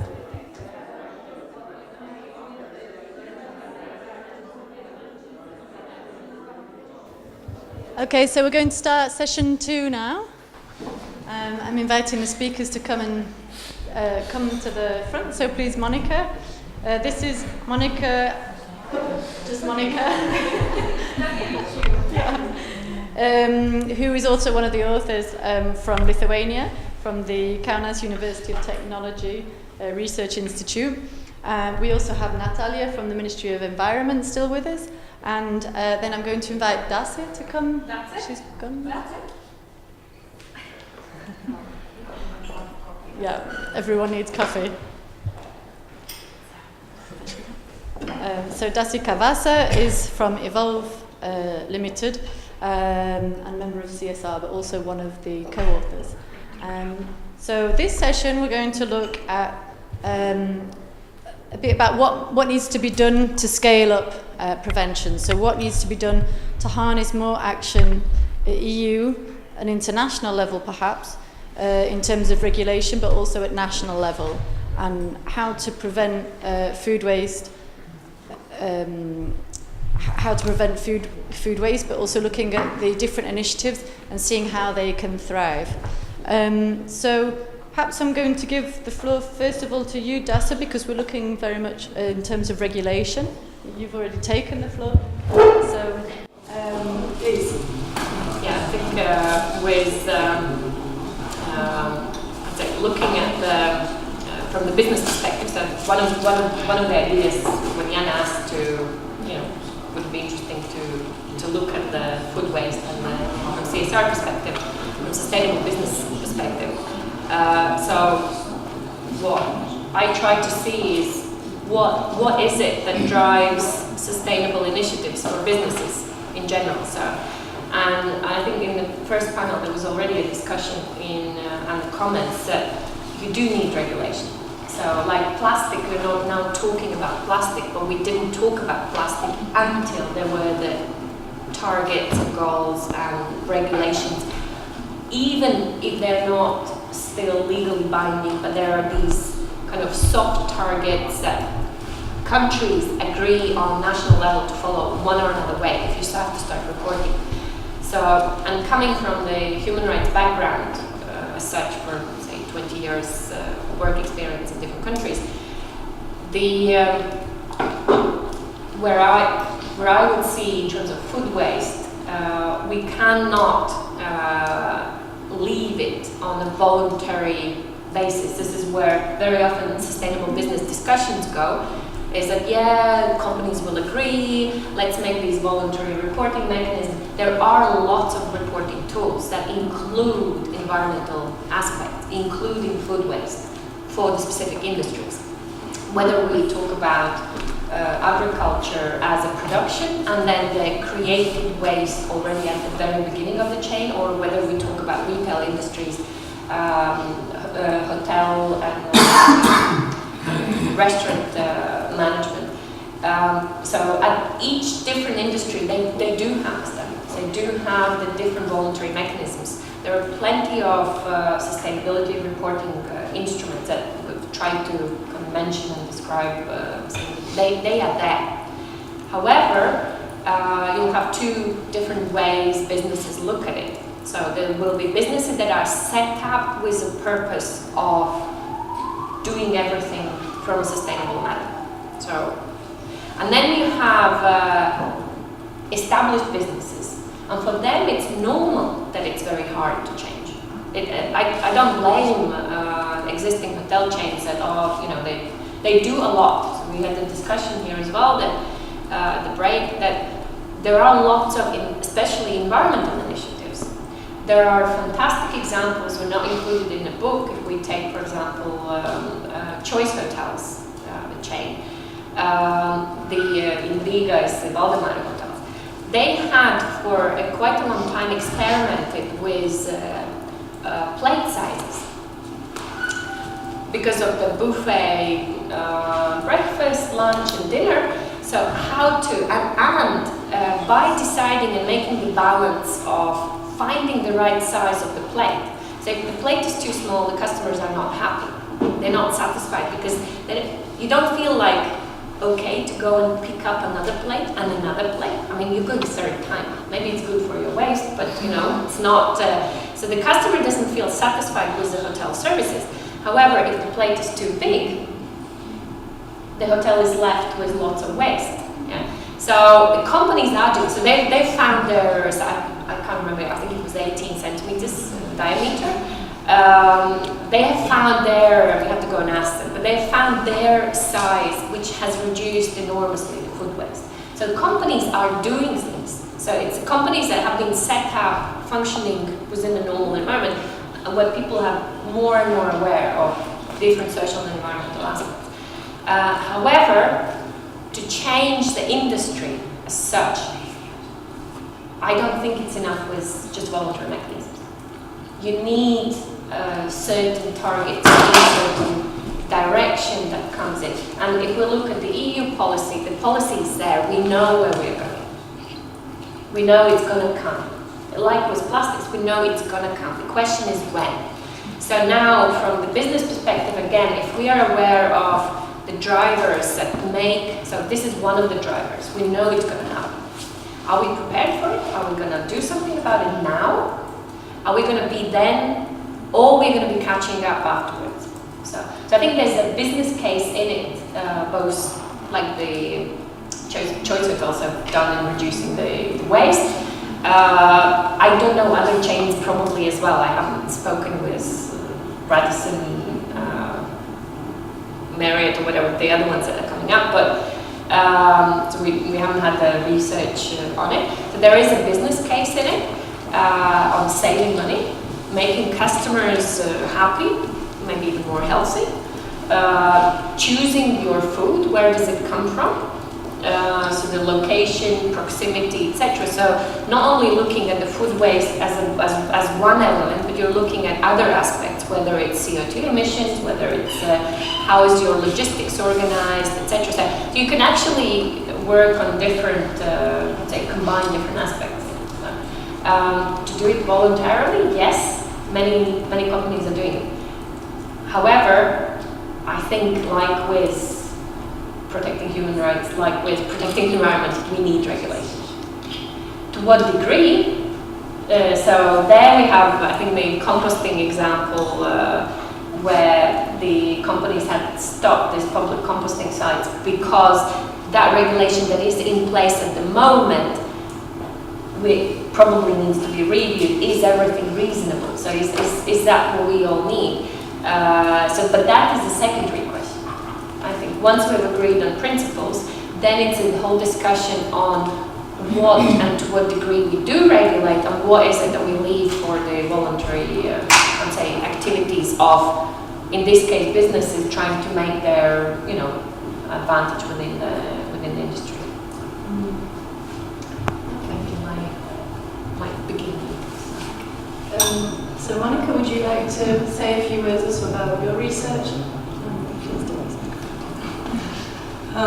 Yes, so we were looking more about the end of supply chain. So it was household. So we did, we measure how much food waste is generated in the household. And what's important, we also checked how many food it's like avoidable, so where you can use prevention, and unavoidable.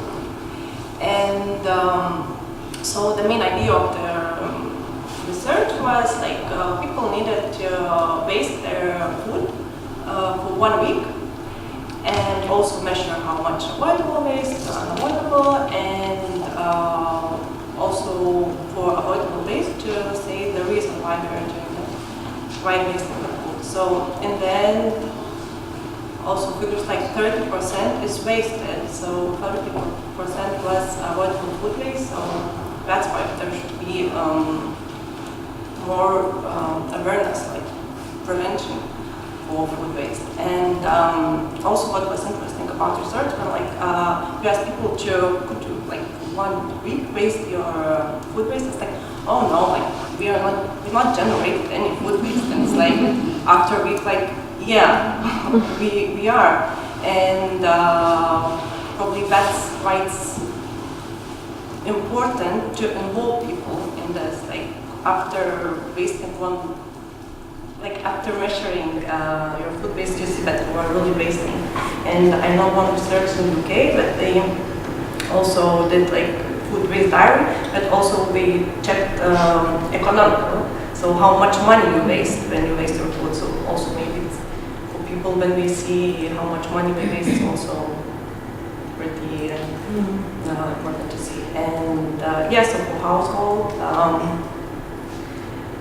what would probably also help to measure, so separate wood waste collection, so that would help to see also how much food we throw and help to make it less. Okay, and perhaps do you want to talk about any particular initiatives where you thought the regulation was, or where you think regulation could be useful in households? Is it, looking at supermarkets or looking at how people behaviour within when they're planning their meals, throughout the week. What legislation would you think is interesting, and what examples could you give that might be interesting? And I'm not sure about the legislation, but just like some like awareness campaign, like just to give information for people about like, okay, if you're going to the shop, like to check the list, to make a list what you would like to buy, and at the beginning to cook the food, the meals what you had before, and then just use the food that you bought or what is fresh. And yeah, there are like a lot of like some example.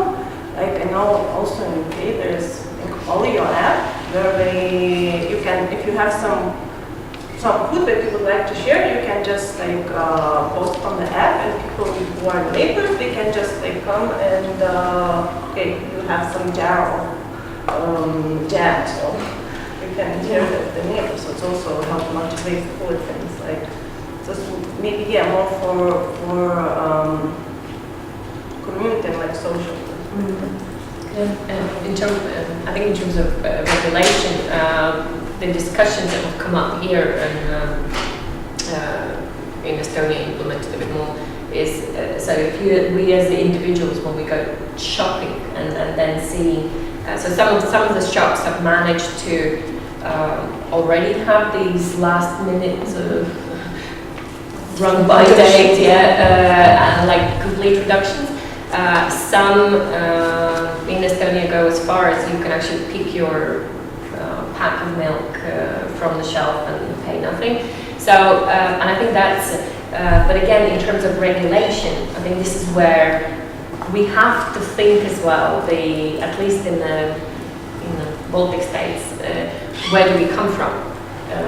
So as much as people are complaining EU is over-regulating, but I think we are extremely diligent in interpreting certain EU regulations, in over-interpreting them, and the only thing is we have to recognize that it actually comes from the past, the way we are thinking, and that is a policymaker's decision as well. Ministry, how how is planning for the regulation done?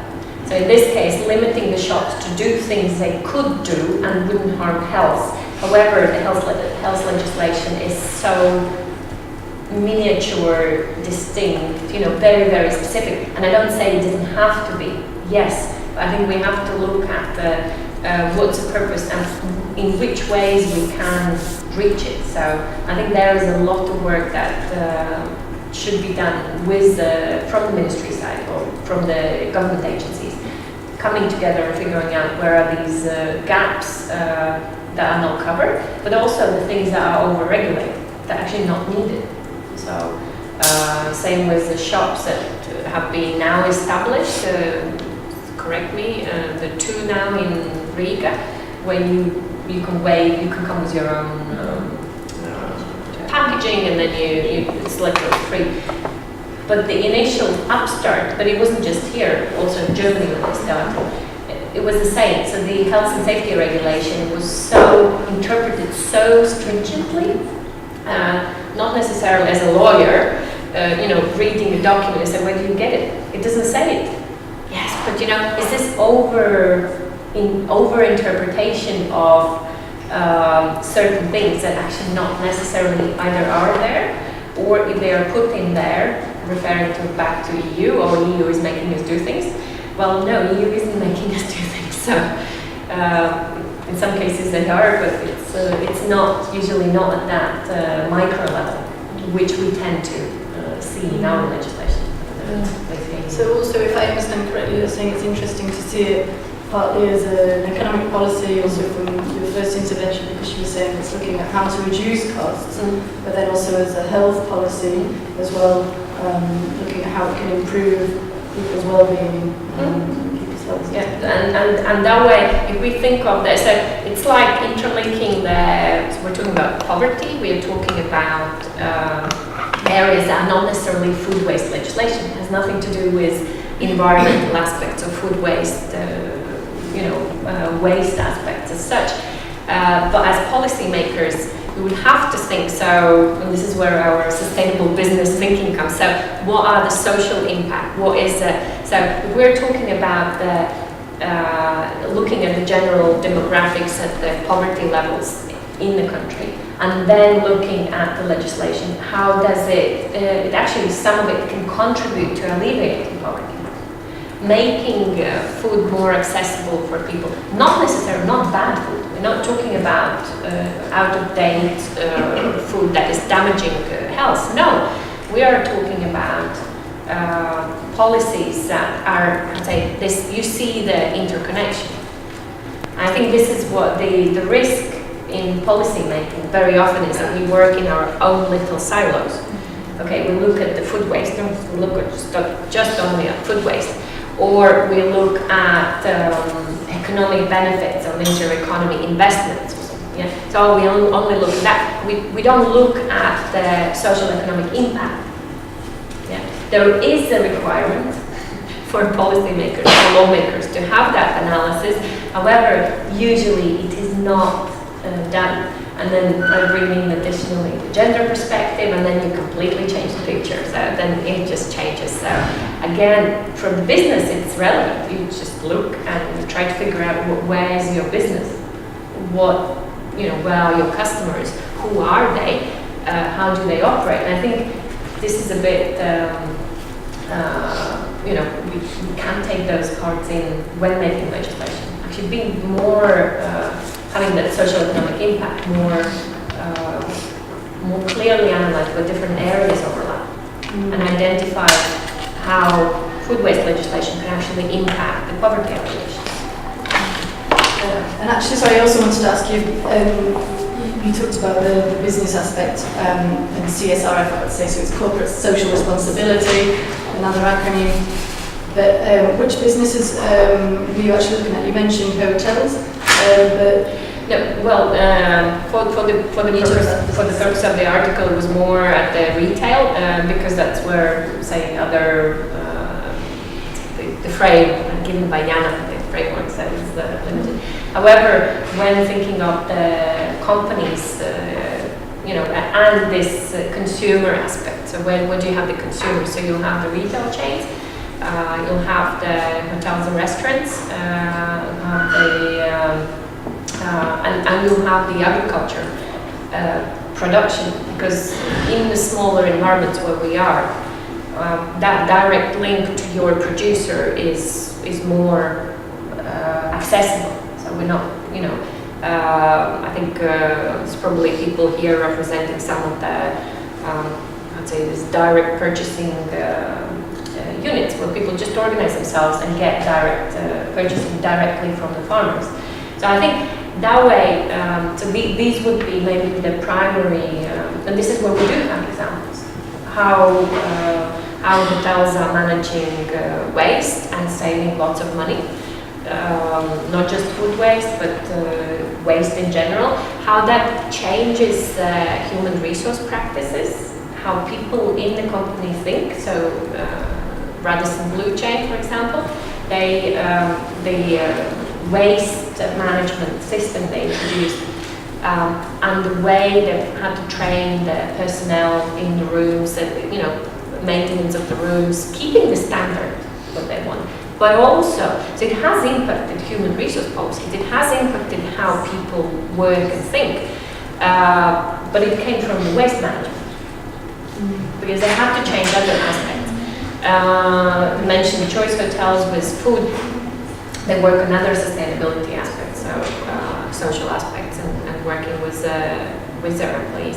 So I think we have lots of good examples, but some of them may only take a very small part of, from my side, the sustainability aspect. Some will see the link, but very often initially the well-established companies, we're talking now about startups who have the opportunity to completely redesign the business. Well-established companies have to take time. They will take time. I don't blame them. And but they will very often start at the very small. Here we can show the numbers. CO2 emissions or something. However, then they do some more damage on another side, but they don't calculate it. So, but I think the main thing is the discussion is started and it is generating. So there are these voluntary push factors from industry. The big players have a lot of impact if they want to. So if they decide to come together, and so that means the associations of the different industries, so the retailers, our big retailers, would have a lot of impact. And if you see on smaller things the way they change, the way they've started with, because of the plastic packaging. So consumers asking not to put one apple in a bag. So that changes the policies of the shops and the other shops follow. So I think they have enormous power if they wanted to. That would be that voluntary drive, if they really wanted to. However, it not always happens. And then sometimes we can't wait 20 years, 30 years for it to happen. And that's why I'm there advocating as well for, there are times and areas we have to have regulation. It's not a question about it. Just have to have it, because it's not, otherwise it's going to take too long. And it can be done quicker, not necessarily investing too much resources. Like changing plate size. Well, of course it's a resource. You have to change then for the whole chain, you have to change the policy. However, comparably, it's a very small investment to the 20-something% saving of food, which is your resource. It's your money that goes into the bin. I think that's a really important point you made about bringing big players together, having more impact, because then if people are acting together, they realise that everyone's kind of going in the same direction. Like you say, it's then taking out slightly that level of competition, but of course there is that incentive. So getting supermarkets together, for example, on similar issues, perhaps might be voluntary, perhaps might be or maybe they agree on industry standards and then push it through. This is where the lobbying. We mentioned the lobbying before. There's this lobbying in terms of keeping the plastic packaging. So, but then there can be, once you have people who care, and people do care. I believe in people. So there will be people who just completely ignore whatever is just as long as I get my salary. But people do care at the end, and if you find that connection, and then they're the ones that change the industry from within. Except it takes long. Very often, if you're top management and the ownership is not on board, you can't put all the responsibility on the managers and on the employees, because they may decide whatever, but if the top management doesn't even think about it, it's not going to happen.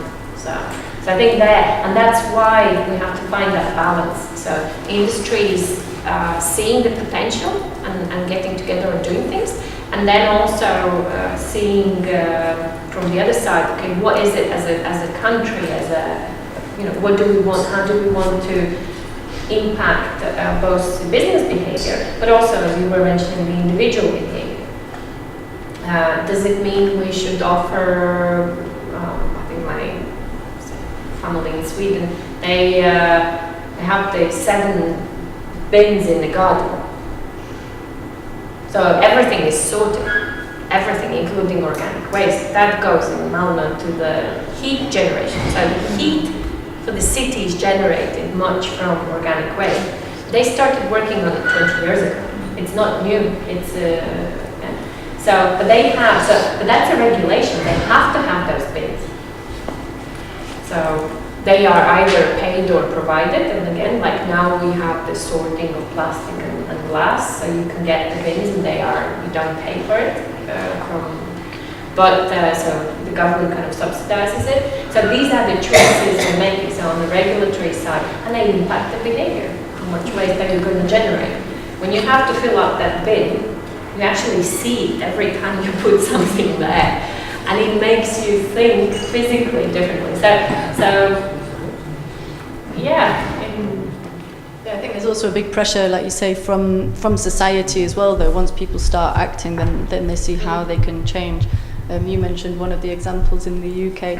Another example I saw also in the UK, but I'm sure it's elsewhere, the supermarkets gave weighing scales to people, and they then did a bit of a test, so they had, like, say, 2 weeks where they weighed all their leftover food, but the weighing scales told them the price of the product, so they knew how much they paid. So for like half a pepper, how much it cost them to buy, and then it calculated automatically how much they were wasting, and it worked really well. There was a TV show about it, but then from that there's been this society pressure now that people want to be able, we're talking about plastic packaging, but people want to make sure that there's always the choice in supermarkets to have non-packaged products, so whether it's vegetables or others, fruit, that it's just free, that it's just available, and so and people are they really see they're very much incentivized by how much money they can save, and like Jana was saying, you really can save a lot. I mean, it's a huge amount, and especially with a family. They, comparing that to something else they might be able to buy with that money was really, really effective. I don't know do you want to come back in? I was wondering from the government side, how do you see the balance between like voluntary and regulation? Well, I think that especially in food waste, voluntary agreements are very important because it's also the top-down approach. I think that in general in Latvia we have, probably it's broader than in Latvia, we have the problem that from one side we want everything to be regulated. Well, to open a law or I don't know, like a book and to read, okay, I can do this, I can't do this and that. But from other side, we see often the industry coming that you're over-regulating, we have no freedom of movement or I don't know, of the development, etc. So, well, guys, we should decide whether we over-regulate or we put open the space for the voluntary agreements or something like that. So there should be a balance kept within this. I can give you an example. It's not within the food waste, but it's also within the waste sector. Some time, like 2 years ago, I think, or 3 years ago, we had a possibility to put a tax for the non-recipient of those brochures, or maybe the newspapers from the shops, for example, from Bring Me Maxima, etc. And what we ended up with was a voluntary agreement between the biggest chains. They said, okay, we're not sending, if there is a sticker on the post box, we're not putting in that leaflet, for example. And so this was also the option, and as we got the feedback that the volume of these non-recipient leaflets were decreased considerably.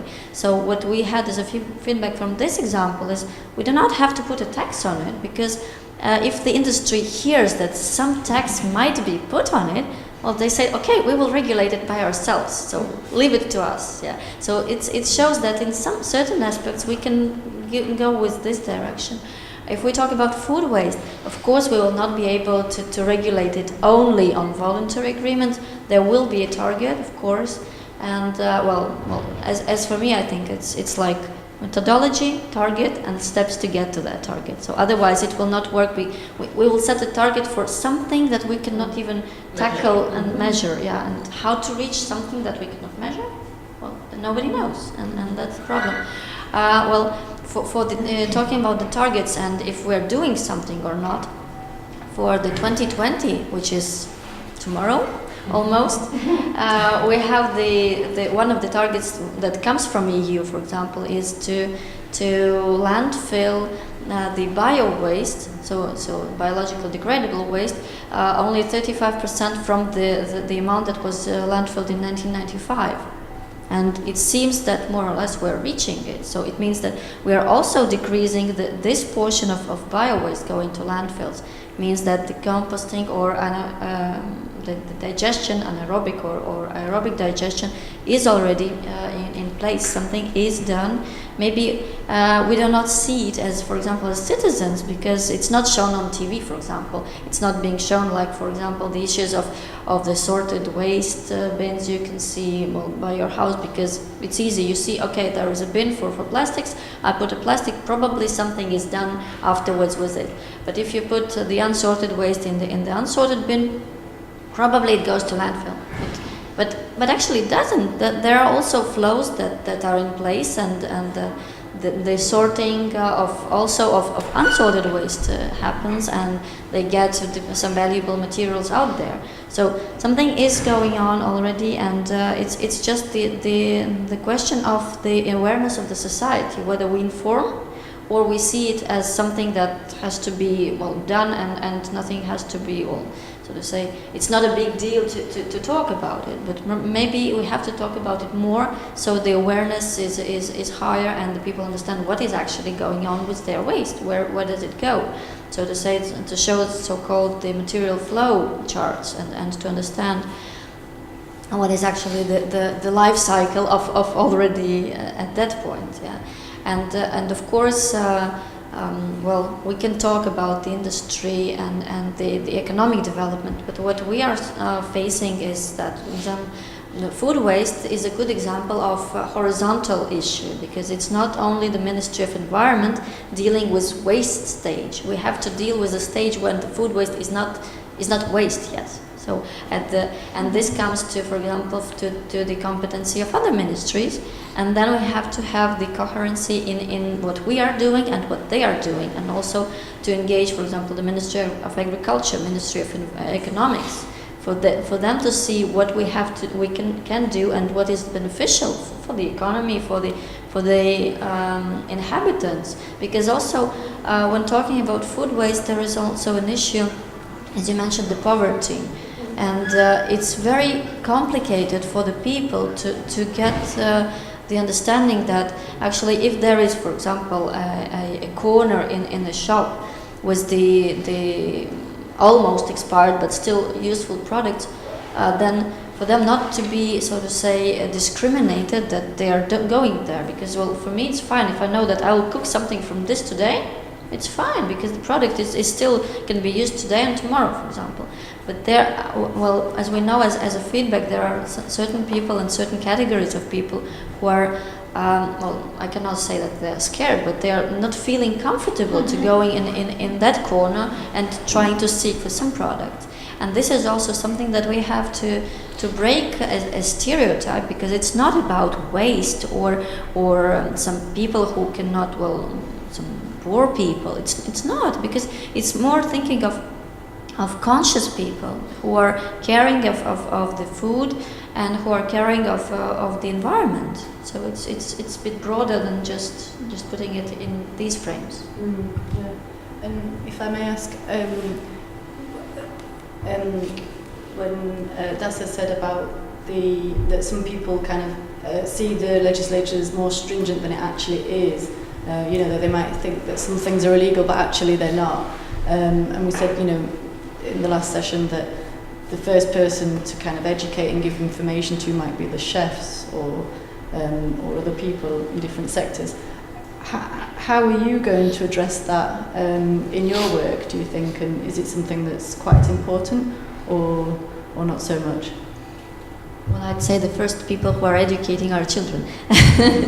Because especially taking into account the activities that are undergoing currently, it's really the children who come home and bring the sorting ideas and the water saving ideas, etc. But of course, I think that if from a policymaker's perspective, we do see that there are both top-bottom approach and bottom-up approach that can be in place. And of course we cannot, and we actually do not want to regulate everything in a very detailed manner, because we want for the entrepreneurs to have the freedom to choose certain development way. And what we see is, of course, there are some targets that are binding and we cannot avoid them. We have to put them, and then we have to consider whether we should also put strict steps how we do it, or we can offer it, for example, for the voluntary agreements to settle it up.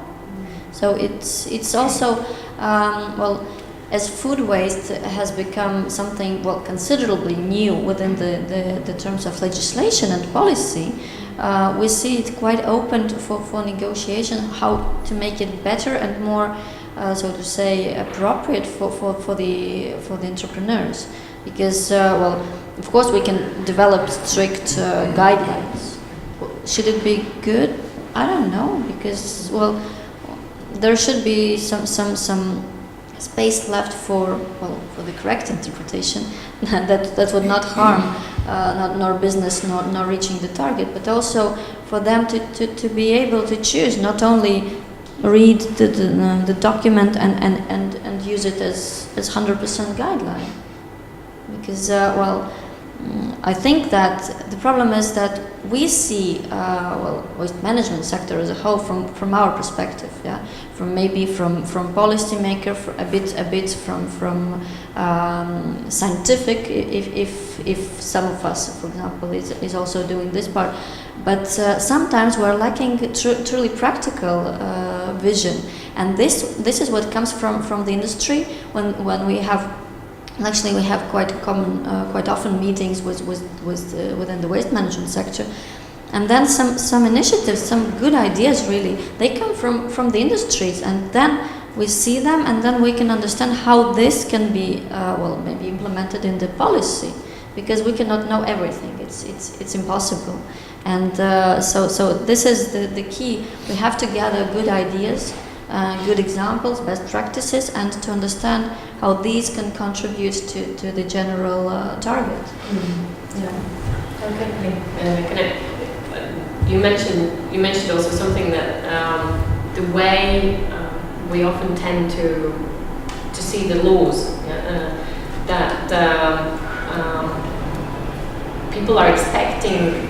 Okay, this is allowed, or this is not allowed, or this. So it's like a very clear guideline. However, when you think from the law perspective, the law is setting the targets, if you like to say. It sets the principles, and we actually should not include in the law something that is not necessarily, because there may be 5 different ways how to achieve the result. But there is a tendency that we still have, oh no, but how will I check then that you have achieved the result? And then it comes back to, you know, the health and safety authorities to be able to, and the ones being checked, to be able to show that, okay, we have these, you know, this is the target, this is what we have achieved. You know, like in school, you have the formula, you have the end result, and you have 2 kids who, one does the way the teacher tells you to do it, and the other one just comes up with a result because it's his own way of calculating. And then how do we, so the tendency is that, oh, it's the teacher's way, that's the right way. Though it's not, because the other way is also right. It's just a question, how do we get to the result? I think that is, there's still, it's improving, it's changing, but that way of seeing the law as, yes, it does set the minimum and maximum limits. They have to be there for safety reasons, for health reasons, for well-being in general. So they have to be there. But that's the maximum and the minimum. As a business, you would never plan at the maximum or at the minimum. You would have a reserve. I think there's also that mental kind of thing that we have to get over. Because there will be businesses planning to the maximum and then breaking the law. Fair enough, they get punished. So, and but yeah, that tendency of wanting to see the law as very, very prescribed, I think that's still going to take a bit of time. But we are moving away from that. Saying that there is a place and time for in our case, cabinet and ministry regulations, which very specifically say certain things. There is place for them as well, don't take me wrong. They have to be, but again, very often it will be these maximum and minimum limits, but the way to get there should include not necessarily guidelines, different ways of showing how to get to the result. Those could be something that inspires people, and that can also come from the policymakers. together with the industry, together with the consumers, with people, individuals. But then how? But that's more like a guideline topic. Yeah. So I realise Natalia's on a bit of a tight time frame. So if there is any questions from the room now for Natalia, this is your time now to say how you want her to put in place the implementation of any food waste prevention initiatives, any development of how it's going to be put into law in Latvia. So please, if you have any questions for her, now's your time, or if you have any examples, how you want it to be done, how you don't want it to be done, please raise your hand. No? No? Or is everything she said absolutely perfect? Jana, please. I think what we have seen from examples that actually there is a lot to do, what different companies can do, private persons can do, organizations can do. And there are also many actors on the market who have a knowledge and actually would like to assist or help to do. So what incentives could help those which are more reluctant to take part in this waste prevention? So, for example, if we talk about supermarkets or hospitals, what could help them to go for that? Simply decide that we could go for own food waste reduction strategy and to work on that issue. Taxes, you mentioned taxes. That's the easiest answer, the economic incentive. But it's not the best answer. So of course I think that the incentives will be there as soon as the target is, because when the target is set, everyone would understand, in the businesses at least, that it also covers them, and they have also to do something about it. And of course, probably we will see better motivation also when we start reaching the fees for waste management, which are approximately similar to European ones. Because currently, of course, we say that we pay a lot, but if we see the breakdown of the payments of the inhabitants, or so to say, of a household, it's 0.7% that we pay for waste management services. So it's not a quite important part of the payment. As soon as it starts increasing, because of sophisticated waste sorting, because of maybe more sophisticated recycling or recovery facilities which will be there in place, and it's obvious that the price will go up. Also, not only inhabitants but also businesses will see their motivation to start maybe caring more about these issues. So, it's not the best thing, but this is something that works 100%. So, yeah.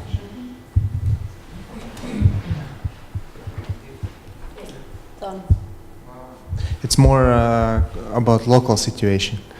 How will you inform other ministries and institutions about food waste issue?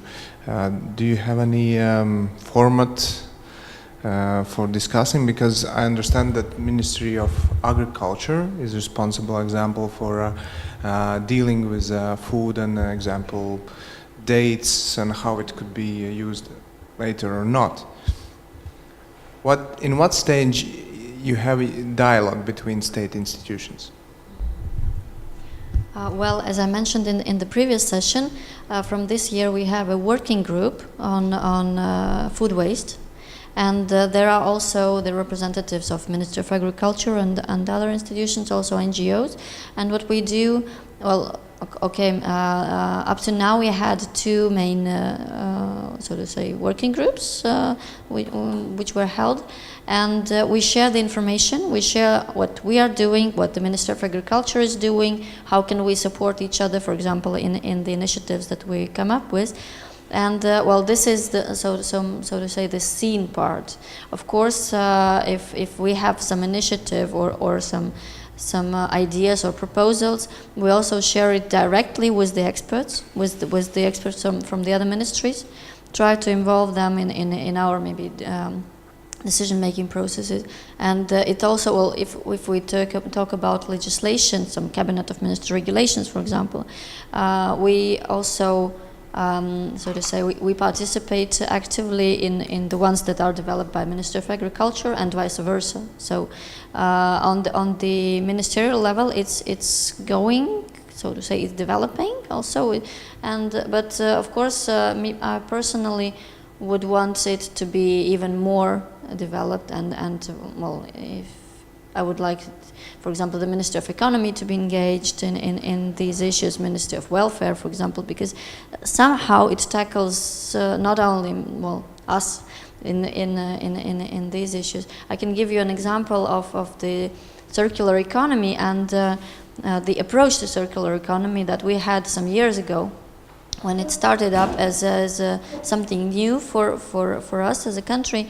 And well, in the EU there is a so-called Greening European Semester, when, so to say, European Commission proposes some recommendations for the member states, and there are some biannual meetings. So when we came to a meeting, I was like, okay, we see for example, from other countries, Ministry of Environment, Ministry of Finance, Ministry of Economy representing. Well, from Latvia we had Ministry of Environment only. But because when we come home, what we see is that, well, we had some meetings afterwards to present the other ministries the results and some ideas from that.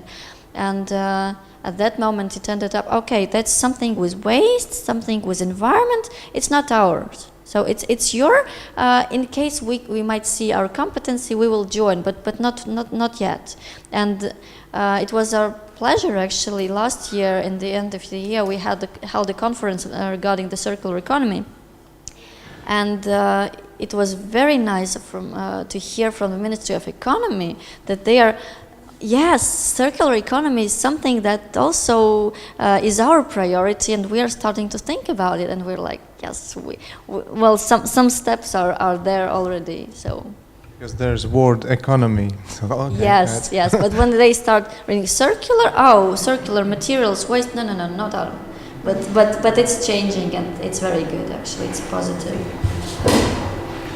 I think that's like, from CSR Latvia perspective, we were trying to speak with Ministry of Economy, which was responsible for the National Sustainable Business Strategy, which we don't have one. So,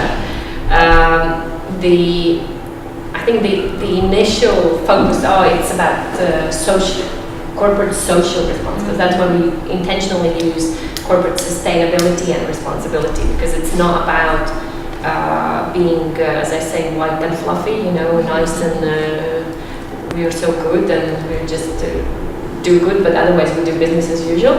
So, and exactly the same way, like in 2008, 2009, the initial talks, and it's about Ministry of Welfare. Yeah, let them do it. Employ handicapped people, or employ young mothers or pensioners or this and that. So it's like, but in 10 years, I think these little drops and drops and drops of lots of NGO work, as you mentioned, going to events, the developments are also at the EU level, at the regional level. I think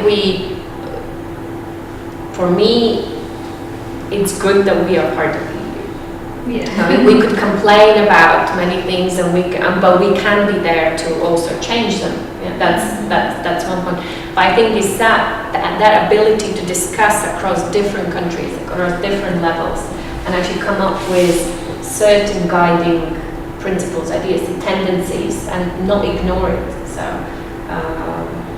I think it's we just need it. But yeah, it has taken for us, like, just look, this summer was, it's 10 years. 10 years ago we started with these sustainable business seminars, with this, but it was Ministry of Welfare, supposedly, although it was Ministry of Economy. But the aspects are they still not included? So at least with waste management, with environmental protection, we are at a different stage. I think improving. And with circular economy as a term coming in say last 3-4 years, it has, I think that's the one that's going to drive change at very different levels. And Monica, do you have any questions or examples of what you'd like to see or not see?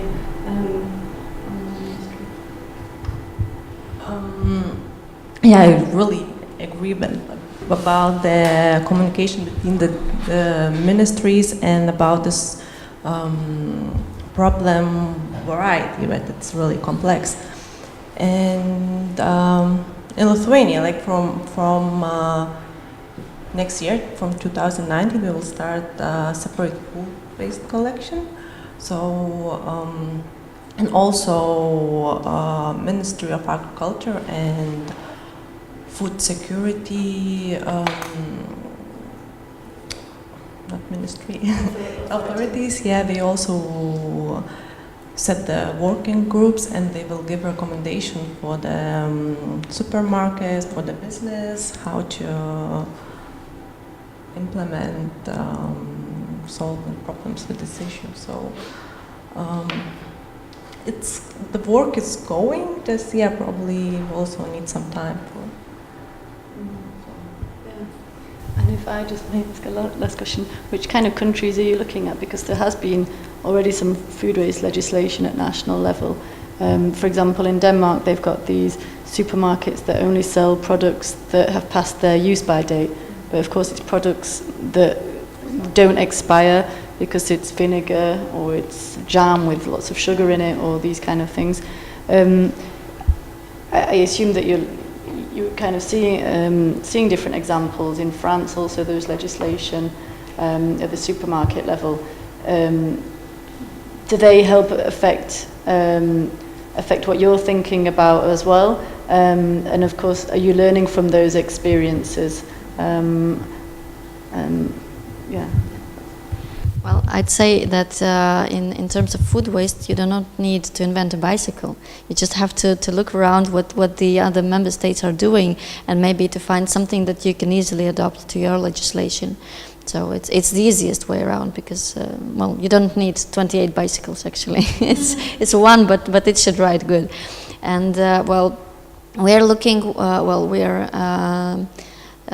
looking at the examples of the UK a lot. I really like their approaches and the Netherlands and Germany and yeah, we started just to look also at the Danish examples. So, well, yeah, you have to study a lot before you get to that consensus of the key points that you can adopt to your. Well, because in waste management and food waste management is not an exclusion. There is, unfortunately, probably there is no one size fits all. So you have to implement the measures or the ideas that are working well in some countries, but you're maybe not sure whether it 100% will work back at home. So you have to adopt them, and that's the thing that we are doing. Okay. Does anybody have any questions from the floor? Yeah? Okay, please.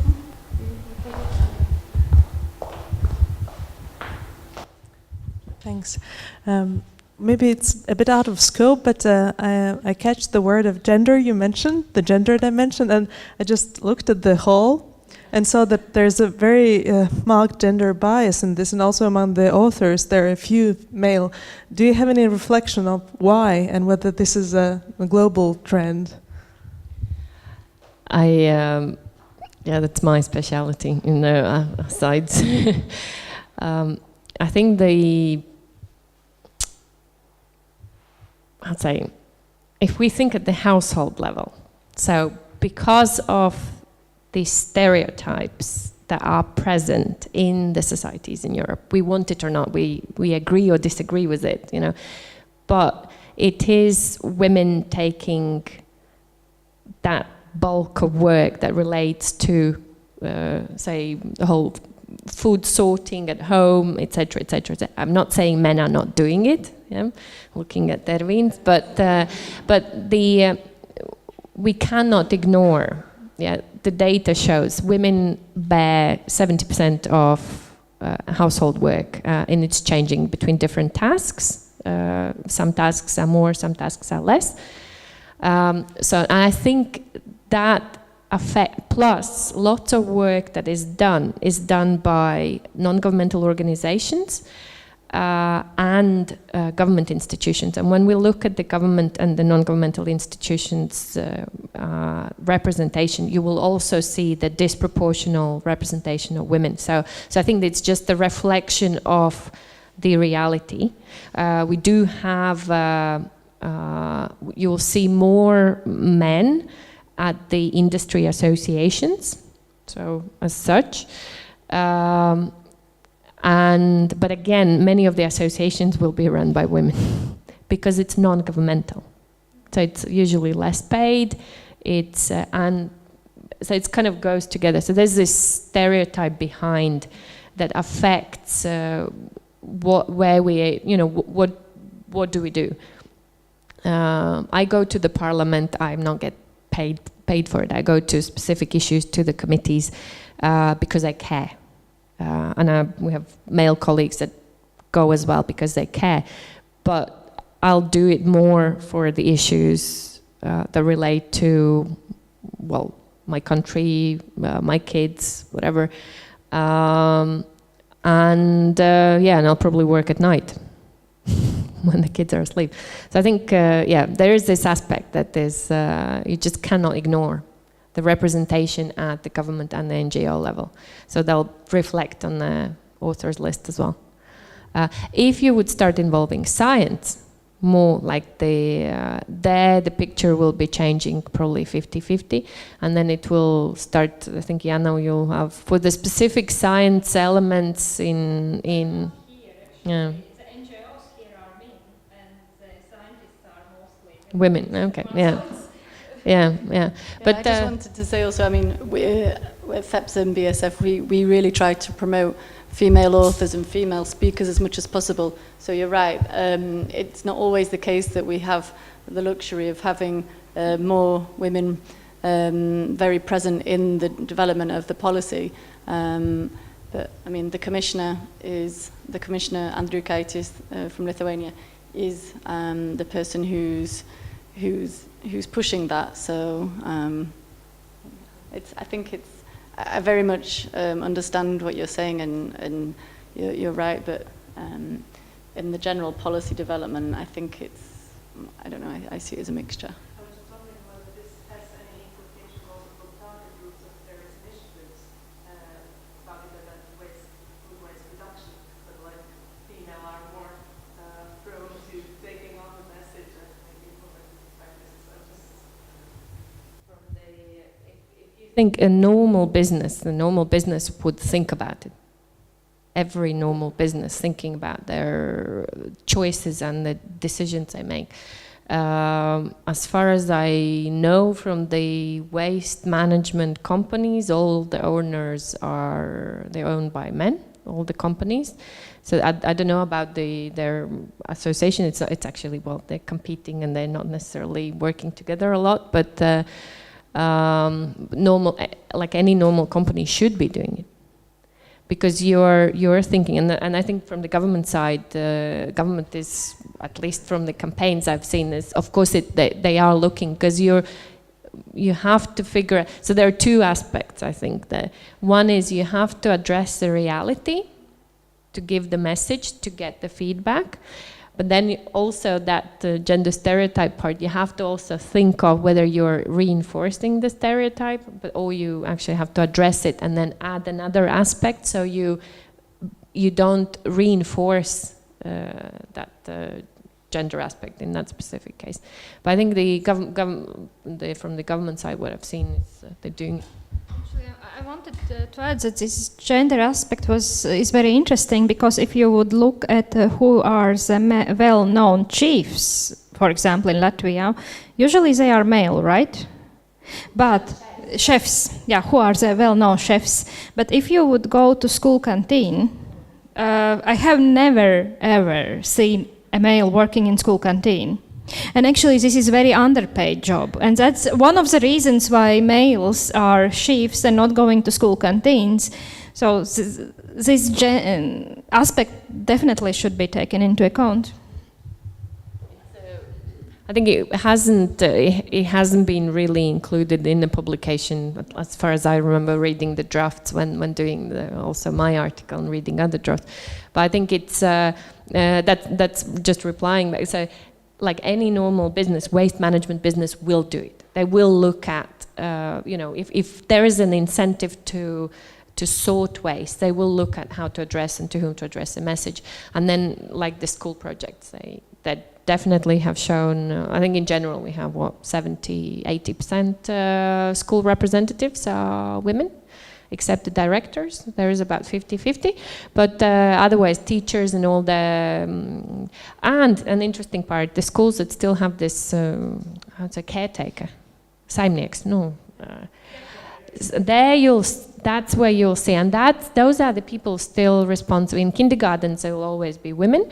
I haven't seen any men in those 600-something kindergartens that we have in the country. But in schools, you'll have more because it relates to the sports halls maintenance and etc. But very often, they will also be responsible for logistics, for the purchasing, tendering, and etc. Depends on the division of labor. And that's where, again, this is why when ministry looking at something or looking at households or the specific target audience, it's just essential. To me, it should be a normal practice of the social economic impact assessment at any level, whether it's an organization like NGO or private business or a government. Any more questions from the floor? Oh, yes, please. Yes, this time I have a suggestion. Well, basically, I think I'd really like to say implemented, because I would like it if some system was made to make dumpster diving simple. This is a personal story. While living in Germany, I went to the waste basket in order to throw out my bag of waste, and I looked into it, and at the very bottom of this a large waste bin, there was a bag of potatoes. I really wanted to get it out of this big dumpster. The problem was this dumpster bin was pretty high, and I'm not exactly physically strong, so I couldn't, my arms weren't long enough, so I couldn't get that bag of potatoes out of it. The problem is I couldn't also jump into this dumpster bin because I'm not physically strong enough. The end result was that I couldn't get this bag of potatoes, even though I really wanted it, and that was a bit painful for me. It pains me seeing edible food in dumpsters. So that my suggestion is it could be possible to make dumpster diving simpler for people who aren't physically fit enough in order to jump into those. I mean, it's hard if you're not strong.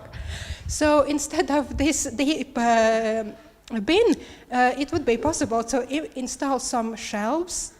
And since people are already sorting their waste, well, at least they should do that, it would be possible to put the food that is still edible on shelves instead of this bin. And if these kinds of shelves were installed in some places where people can just go and either put food there or take what they need, then that could reduce food waste at the household level and also possibly at the retail level. And I have also witnessed this in a few occasions on very small scale. For example, while I was living in Germany, I was studying there, so I lived in student dormitories. And underground in the basement, there was this room where we all went to do our laundry. And there, in this room, in one corner, there was a shelf on which every student could go and put whatever stuff they no longer needed. Anybody could go there and put stuff, or we could go there and take whatever we need. There was an explicit written instruction not to leave any food there. Some students totally ignored this and put food anyway. And from that shelf, I was uncomfortable ignoring this instruction, so I didn't put any food there. But I took whatever food was there and whatever I found useful for myself and for my meals. So I have seen this on this small scale. It worked just fine, and it would be possible to install these kinds of shelves or something, some place that makes it easier for people to put food what they no longer need or take something. Because in the household level, some waste is actually inevitable. I mean, I'm pretty careful about not buying more than I need, so I generate very little food waste. But occasionally, something just shows up. For example, I decide that I want to try some new product I never tried before. I buy it, I taste it, I hate the taste, I'm not going to eat it. So I can either give it to some family member, but if nobody wants it, then it's in the dumpster. And that's a problem. It would be better if we could organize some sort of system to make it easier for people to just take food out of these bins. If we take Sweden, and I think this is also taking the design perspective in terms of how we design the environment and what waste management systems. So the bins will be very different. As well. I'm not sure if they were thinking of the dumpster diving because of that, but it's because the amount of waste you produce is very different for different type of waste. So the containers are very different size. So those 7 containers are very different. And also, I think it's the communal living in a way, which is normal in Denmark. If you have the apartment block and you have your own courtyard, or a basement where you have the laundry room or something, which we don't have here at the moment. It's very rare. There will be these community places developing, but like apartment blocks with a common laundry room at the bottom or something it's not there yet. However, that culture is being encouraged by those house associations. And I think this is where it's not even a regulation need in terms, but it's how can we get those communities that are already doing it, how can we help them to, whether it's the house management associations like the cooperatives or the biedrības, or in Riga's Namu pārvaldnieks, like the management companies that do manage the apartment blocks, how can you incentivize? And whether it's related to the renovation of the houses, eco-efficiency, for example, when you do these renovations of the houses, what incentives are there to create these communal spaces? It's very millennial living, actually, isn't it? Like sharing things. It's kind of very much what young people expect, I think, more than others.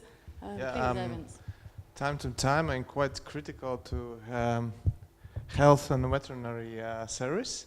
Sometimes they're too strict on policies where there's no need to do that.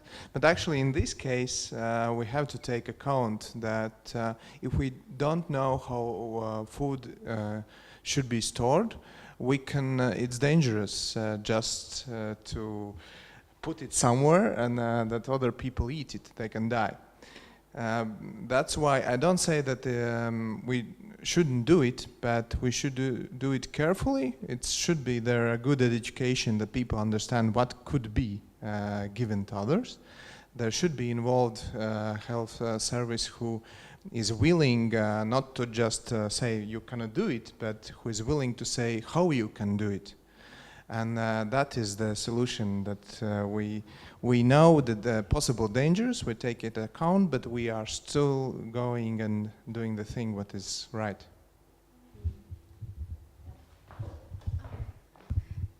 I was just supplementing what you said. I think sometimes there is one of the danger with second hand, and I noticed that with my girl. She got a new dress, and then suddenly after a while she said she dislikes this dress, and then she said, okay, but we can give it to second hand, somebody else will use it. And I said, but we bought it together with you, so it shouldn't be so quick that it is already bad for you, and now you give away. And I think this is this trap where we can go.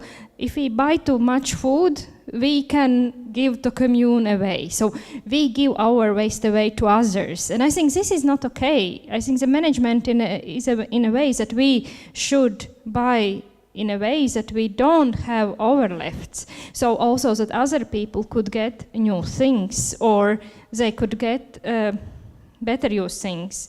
Because this is making the same turnover. If we just get new, we get it once, we give it to second hand. I know some people who say second hand is so cheap that I can buy many t-shirts now. So there is a trap of not reducing the turnover of goods, but even making it larger and larger. Yeah, I think you made a very good point to end on, actually. I mean, this kind of idea that charities is not the way how we address the issue. We need to address to prevent food waste in the beginning, and of course charities helps reduce that waste and helps people who are in need, but of course we need to see the bigger picture of how we're actually changing our lifestyle, if you like, how we're rethinking the way we produce, the way we consume, and the way we get rid of things once we've finished with it. And well, yeah, I'll just perhaps just to round up as well a bit about what we did mention. So the commissioner also, he talked about this new age epidemic that we're under. You kind of referred to that a bit as well. So I think that this is also something that we didn't necessarily have before. It's a bit of a luxury problem in our societies at the moment. But again, looking at that, and children really are the way forward. So schools is a really good place to be doing that, because it's the children who are going to be setting the standards and also learning from the methods that we're putting together. So yeah, does anybody want to say anything else? Or I think we're going to, if that's okay, because I realize you need to leave. But so, yeah, just the main messages we got is that it's about healthier food, it's about giving incentives, it's about showing the reduction of costs and busting myths, but having some targets as well. So that's a bit of a nutshell. Thank you very much for all your interventions and all your interest. And to the speakers, please, Evan. So, thank you very much. So please, if you need a book, or you know somebody who needs, contact us, Freedom Solidarity Foundation, or me directly. Do not leave eating some food what is left, so we don't want food waste here. We have a bags you can take with you. And also today, discussing the several ideas came in my mind what we continue the next project. It could be either about the packaging, or either about why only a woman is in panel about food waste. So thank you very much, until next time. Thank you. Thank you for staying. Thank you.